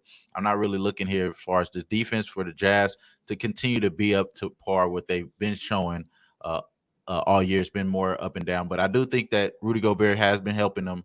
Now they don't have to lay off the edge there. They can kind of play up on their man a little bit more. So I think it is a little bit helpful for the Jazz team, but I just think that this Dallas team is just a little bit better here offensively and maybe kind of on the same page as them defensively here. So I just think that they are the better team coming into this spot. You said it, though, that kind of had me, give me a little love for the Jazz, though, because I do think Quinn Snyder is a good coach. I do think he is a good coach. He is fucking creepy as fuck, bro. That motherfucker do look crazy. But as far as him being a good coach, I do think that is something that he would say. But for the most part, I would lean here Dallas here. It's nothing that I did make official here on this bet here, but this game, if I'm betting anything, it's going to have to be Dallas here. I just don't trust the Jazz at all. I wonder why some of these spots that the betting public is heavily on one side haven't been moving. And this is another one. That's the only thing that gives me pause. I'd love to have the Mavs +5.5 in any position against any team almost. In a road or home, I think that's a nice spot for them. And I've been cashing with them lately. Dan Kelly says, Wham, it depends on the situation. The last game before the break, some teams have checked out, especially the home teams. We have to remember that because it worked very well for me. And you remember when you get paid. You remember, and it was. We have to remember the pays, bro. Yeah. You got to remember those. And then Dan says, but one thing about the first game after the break, a big factor is if the star player went to the All-Star game, you have to put that into your analysis. Mm-hmm. Joe Yurkovich just moved on the 76ers first quarter team total under 29.5. That sounds like a winning bet just off the top of my head. Okay, so I want the Mavs +5.5. But Luka did go to the All-Star break, and he was on, one of the greatest roles we've ever seen.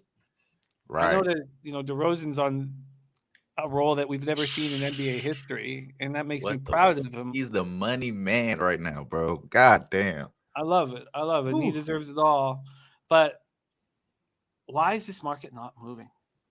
Yeah, it's interesting as hell, bro. It's very interesting. Actually, it's moving towards the. I think I had them at 6 last night, so it is moving towards the Dallas Mavericks. I see 5.5. Yeah, so -104. Moved a little bit there. Let's just see if they'll give me a full breakdown here of the Mavs market moves. So, Pinnacle opened the Mavs on the road +5.5 -102. It got up to -107. 2 hours ago, and it's now -104. But I still think it's a spot. Rand Hyder says, don't do it, Jim. Mavs too small. And Dan Kelly says, no way to put that star player at the All-Star game in my database. So, yeah, I hear you. There isn't. Cashman says Snyder's okay. Coach Kidd is not. I think Snyder's good, and Kidd is not. So, okay, I'm not. Oh, wow. So you said you think Kidd is a bad coach so far this year?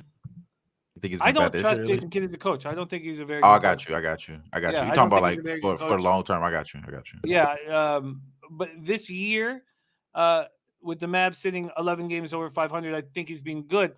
But I think he learned a lot with the debacle. Imagine if he wasn't such an ass clown in Milwaukee. He'd have an NBA championship ring, and he'd be a coach for the rest of his life. He's lucky, that he was a star for the Mavericks and that Mark Cuban believes in him, or he would not have a job coaching in the NBA. There's no other team that would take him on except an owner who watched him succeed for his franchise. Kidd was an ass clown in Milwaukee, So you think so? I think he probably still gave Giannis a shot though. You probably think Giannis doesn't get a shot if Kidd's not there though. Probably. You gotta give him credit there too. Kidd handled the superstar well, but didn't coach well. So I would have that. I got you. Same thing with Luka. Luka shit. Yeah, I got you. Yeah, and he's handling Luka well, because he was a star himself. But he's as a coach and as a man, I don't trust him really. I got you. But Snyder, I think, is a really good coach. But I think the Mavs are live here at +5.5, and I'd like to pull the trigger, and I don't want the Kraken to tell me to pull the trigger because I'll just do it. I'll do it. Now you just started drinking. Later on, it might tell you. You know what I'm saying? Let's lock these in now. No, okay. All right, let's move on to the game that I want to hear Wham Bam talking about. You really want to? I do. I love it. I love hearing you and Daryl and Ski talk LA basketball. We all do. We all want you guys to talk LA basketball because you're LA basketball cappers, and you have not only do you have a skill set, but you have an edge about you and an anger towards these teams that is really fun to watch. So let's break it down. Final game on the card. Oh, Jose says I can smell a steak bet coming. Clippers 30-31, 12-18 on the road at LA Lakers 27-31, 18-13 at home. By the way, we did get dinged for the Dirty Dancing clip. We got dinged. Wow. Yeah, we got dinged. Oh, wow. And nobody cared. Slotty doesn't care. He likes you dancing with Marcus Smart. You know what? If we getting dinged, it's costing bread. It's totally fine. It's totally fine. It could be. It might be not used be. elsewhere. It might not be in our StreamYard anymore. I'll admit that it might not be. But I was thinking, like, could we use a different song? I don't know. But yeah, we did that get shit was dinged. wild. It did That was cost, some wild shit. It cost Slaughter some cash, and he's I fine would with have it. just left it mute and just had Wham just dancing on the screen, no music, and that would have been great for me. I think that'd be fine. Amen. I think that'd be fine. Amen. But I tell you, that's how much Slaughter believes in us, that it doesn't matter if it costs him money. If he can get a clip of you and Marcus Smart doing the Dirty Dancing That shit was ending, wild, bro. we'll do it. We'll do it. So respect. That's why we love working on Pop Sports Radio so much, because Slaughter's our leader. Okay, Clippers 30-31, 12-18 on the road. Lakers 27-31, 18-13 at home. We're at Crypto.com Arena in Los Angeles, California, and crypto dropping fast. I don't know what you want to do with that, but the economy always does interesting things in times of war.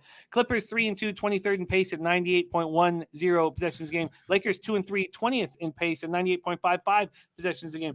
Ray Charles says Clippers or nothing. Wine Time says, guys, my second play of the day is Lakers -1.5.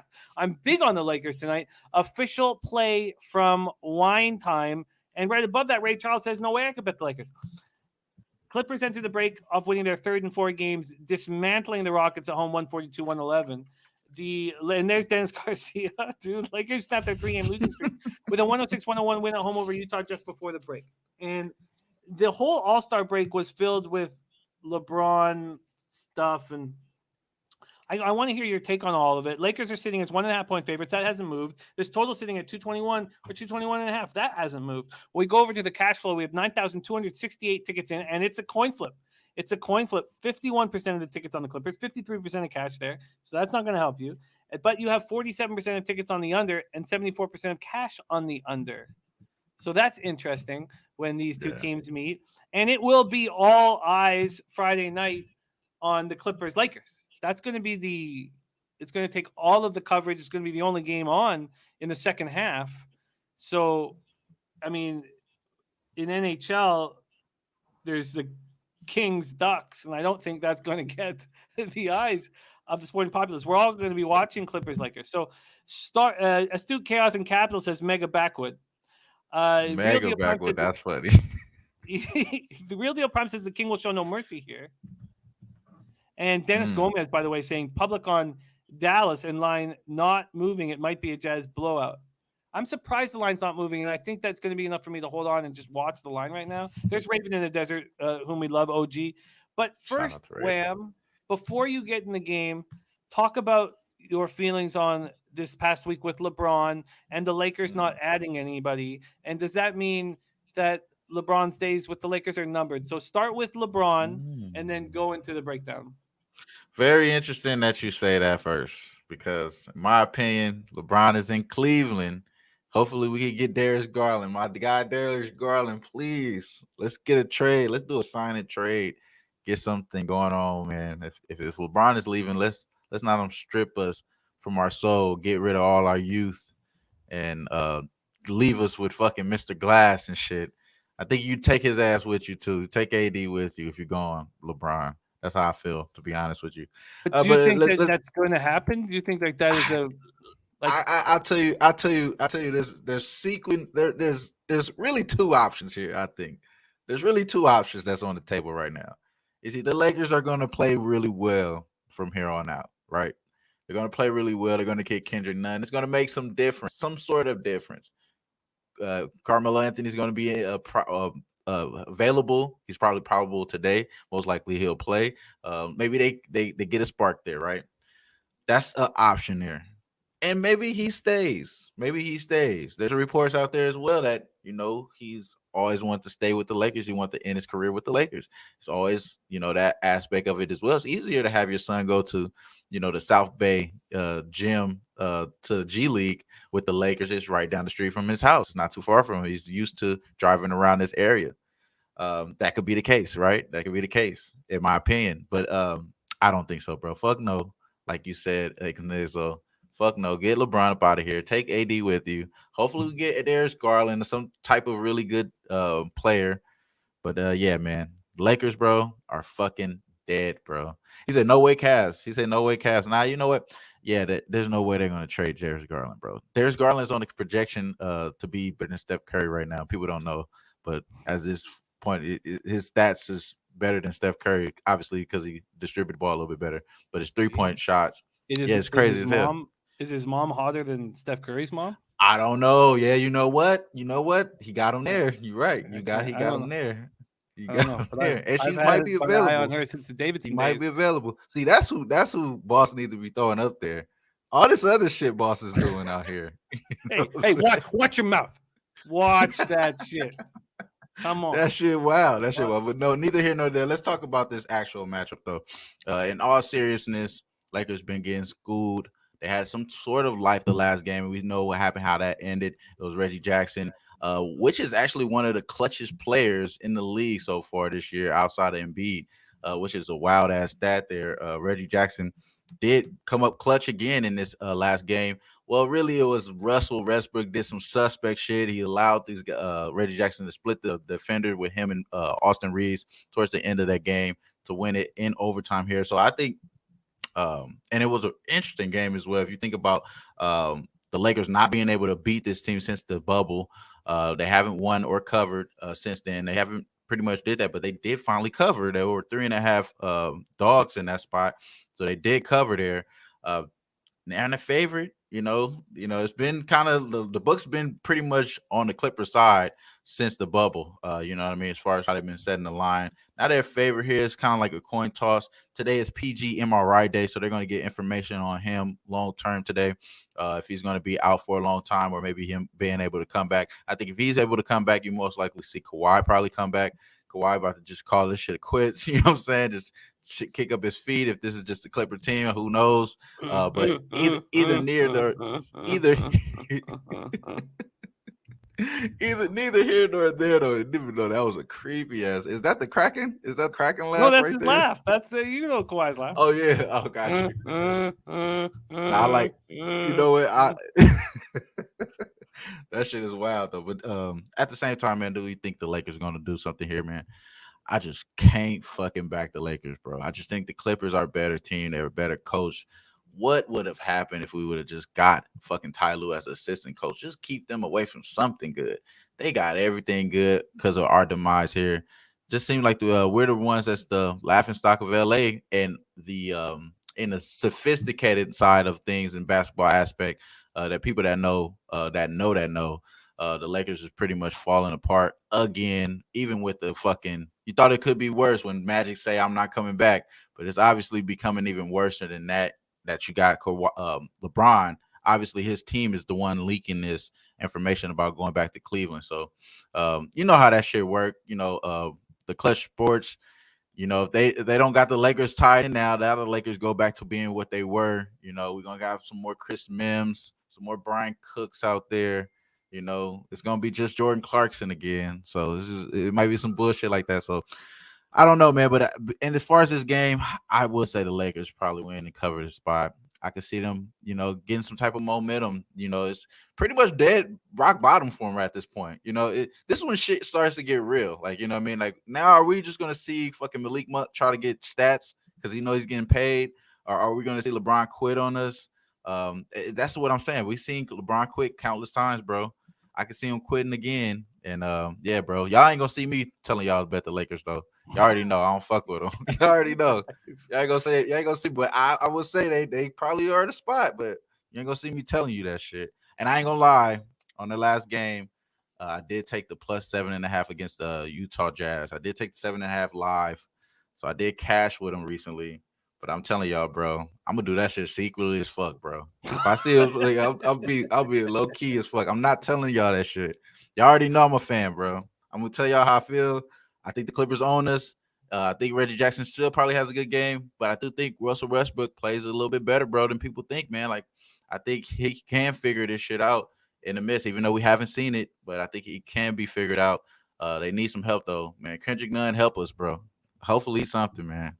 But man, Kendrick Nunn is not. You need Kendrick Lamar if someone gonna help you guys. We need Kendrick Lamar, Kendrick Nunn, Jesus, everybody, bro. Everybody. Well, about maybe a little over halfway through your breakdown, I was like, I think maybe the Clippers are the play. And now I think that I should just bet it live while we're on the horse while we're doing the horse racing show with Razor Sharp Picks. Yeah, that's better. I've had 2 very strong weeks in a row on Razor's horse racing show, and the Kraken's nodding. So the Kraken knows how strong I've been. So I needed Real Deal Prime says Jesus would help. Dan Kelly says Russ lost his first step on defense. That is the beginning of the end. It is. It is. Wow. So maybe this will just be a live spot. Schnitzel says y'all need the Toon Squad. You need the Toon Squad. We need the Toon Squad. That's all that. We need Bronny. Obviously, that's what they're trying to tell us. I went to the movie with Ella Ola, and we picked up a little LeBron Toon Squad. Oh, nice. Let's jam. Yeah, it's good for the kids, man. Yeah, but my kids love this shit too. But no surprise, I guess, for everybody. After we watched the LeBron, we watched the MJ one, and she liked the Michael Jordan one much better. Of course, it's a classic. So, if you were wondering if Ella was a real one, now you know. Okay, so Clippers, Lakers is no moves at this point.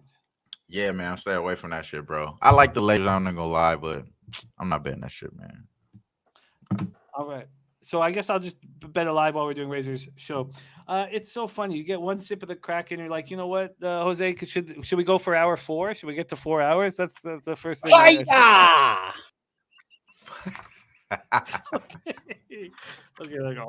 Okay, let's review NBA action for our man Wham Bam and others.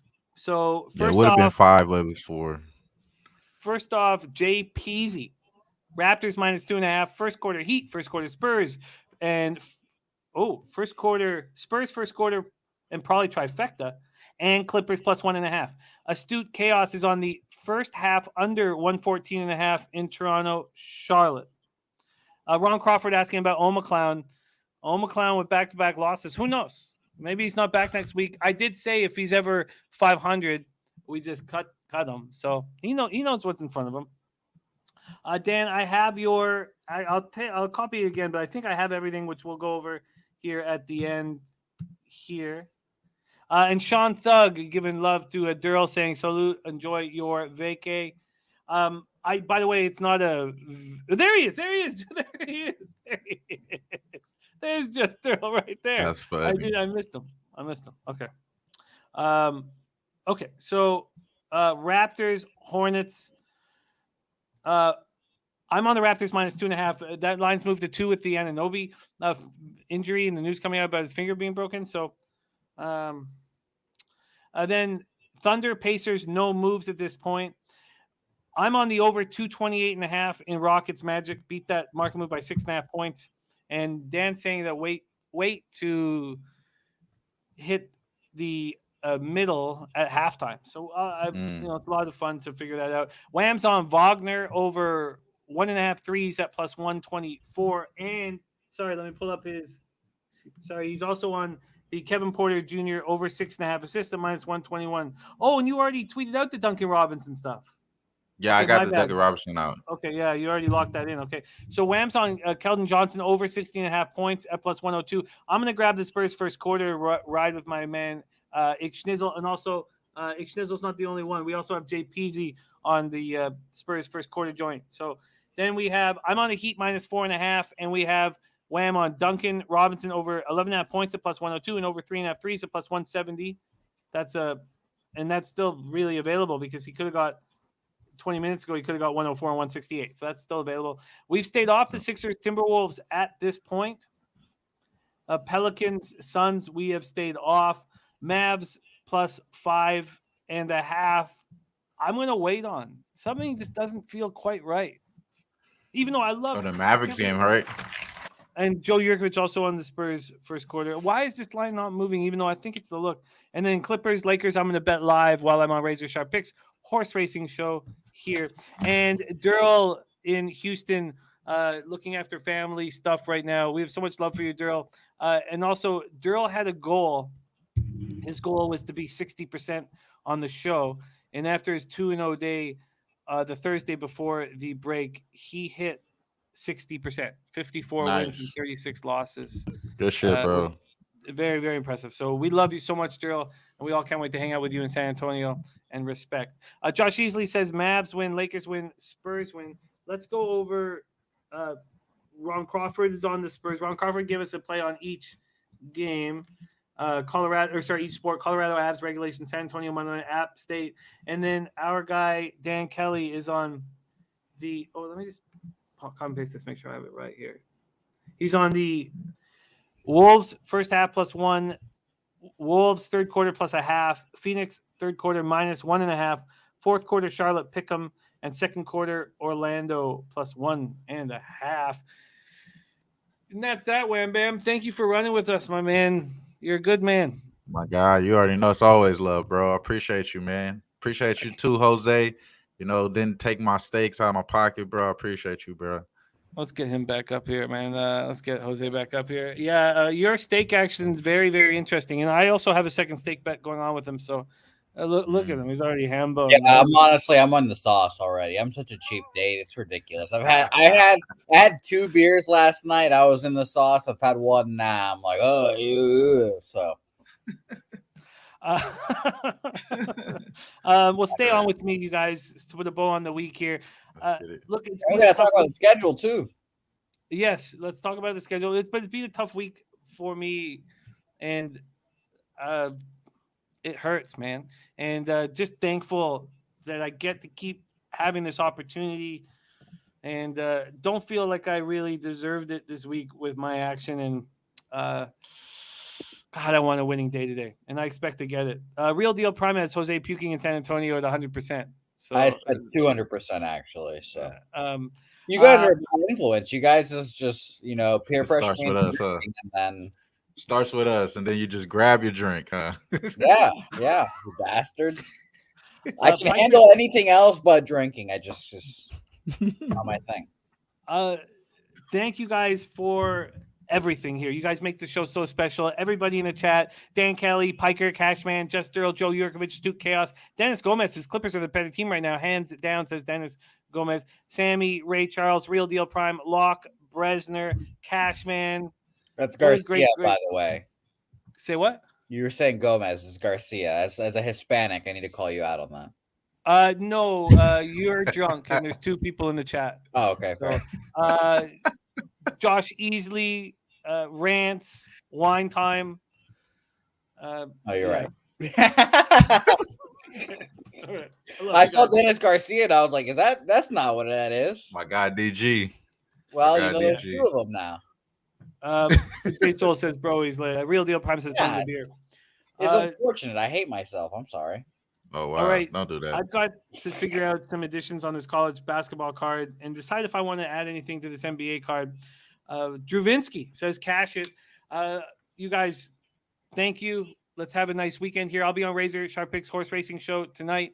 And we have the big UFC show on Pub Sports Radio tomorrow. I'll also be going live for the Nets Bucks game tomorrow. But Wham Bam, I can't wait to hang with you in San Antonio, and you, Jose. I can't wait. And all the great cappers in the chat. I cannot wait. By the way, did you hear that?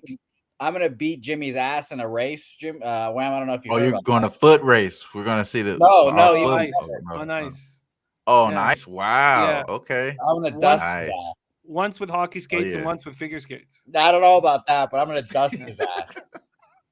I don't know about that. Skates. I'm gonna run laps. Like Connor McDavid. He's gonna look Bambi. Oh, also tomorrow means that so right now we're 8 days away from all day horse racing here on Pub Sports Radio.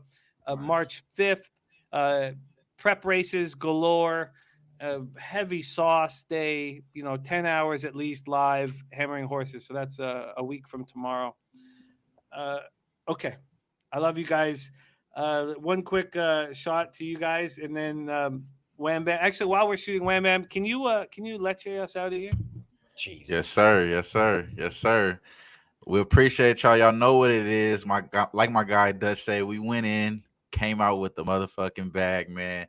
Y'all, leche a los bookmakers. Yeah.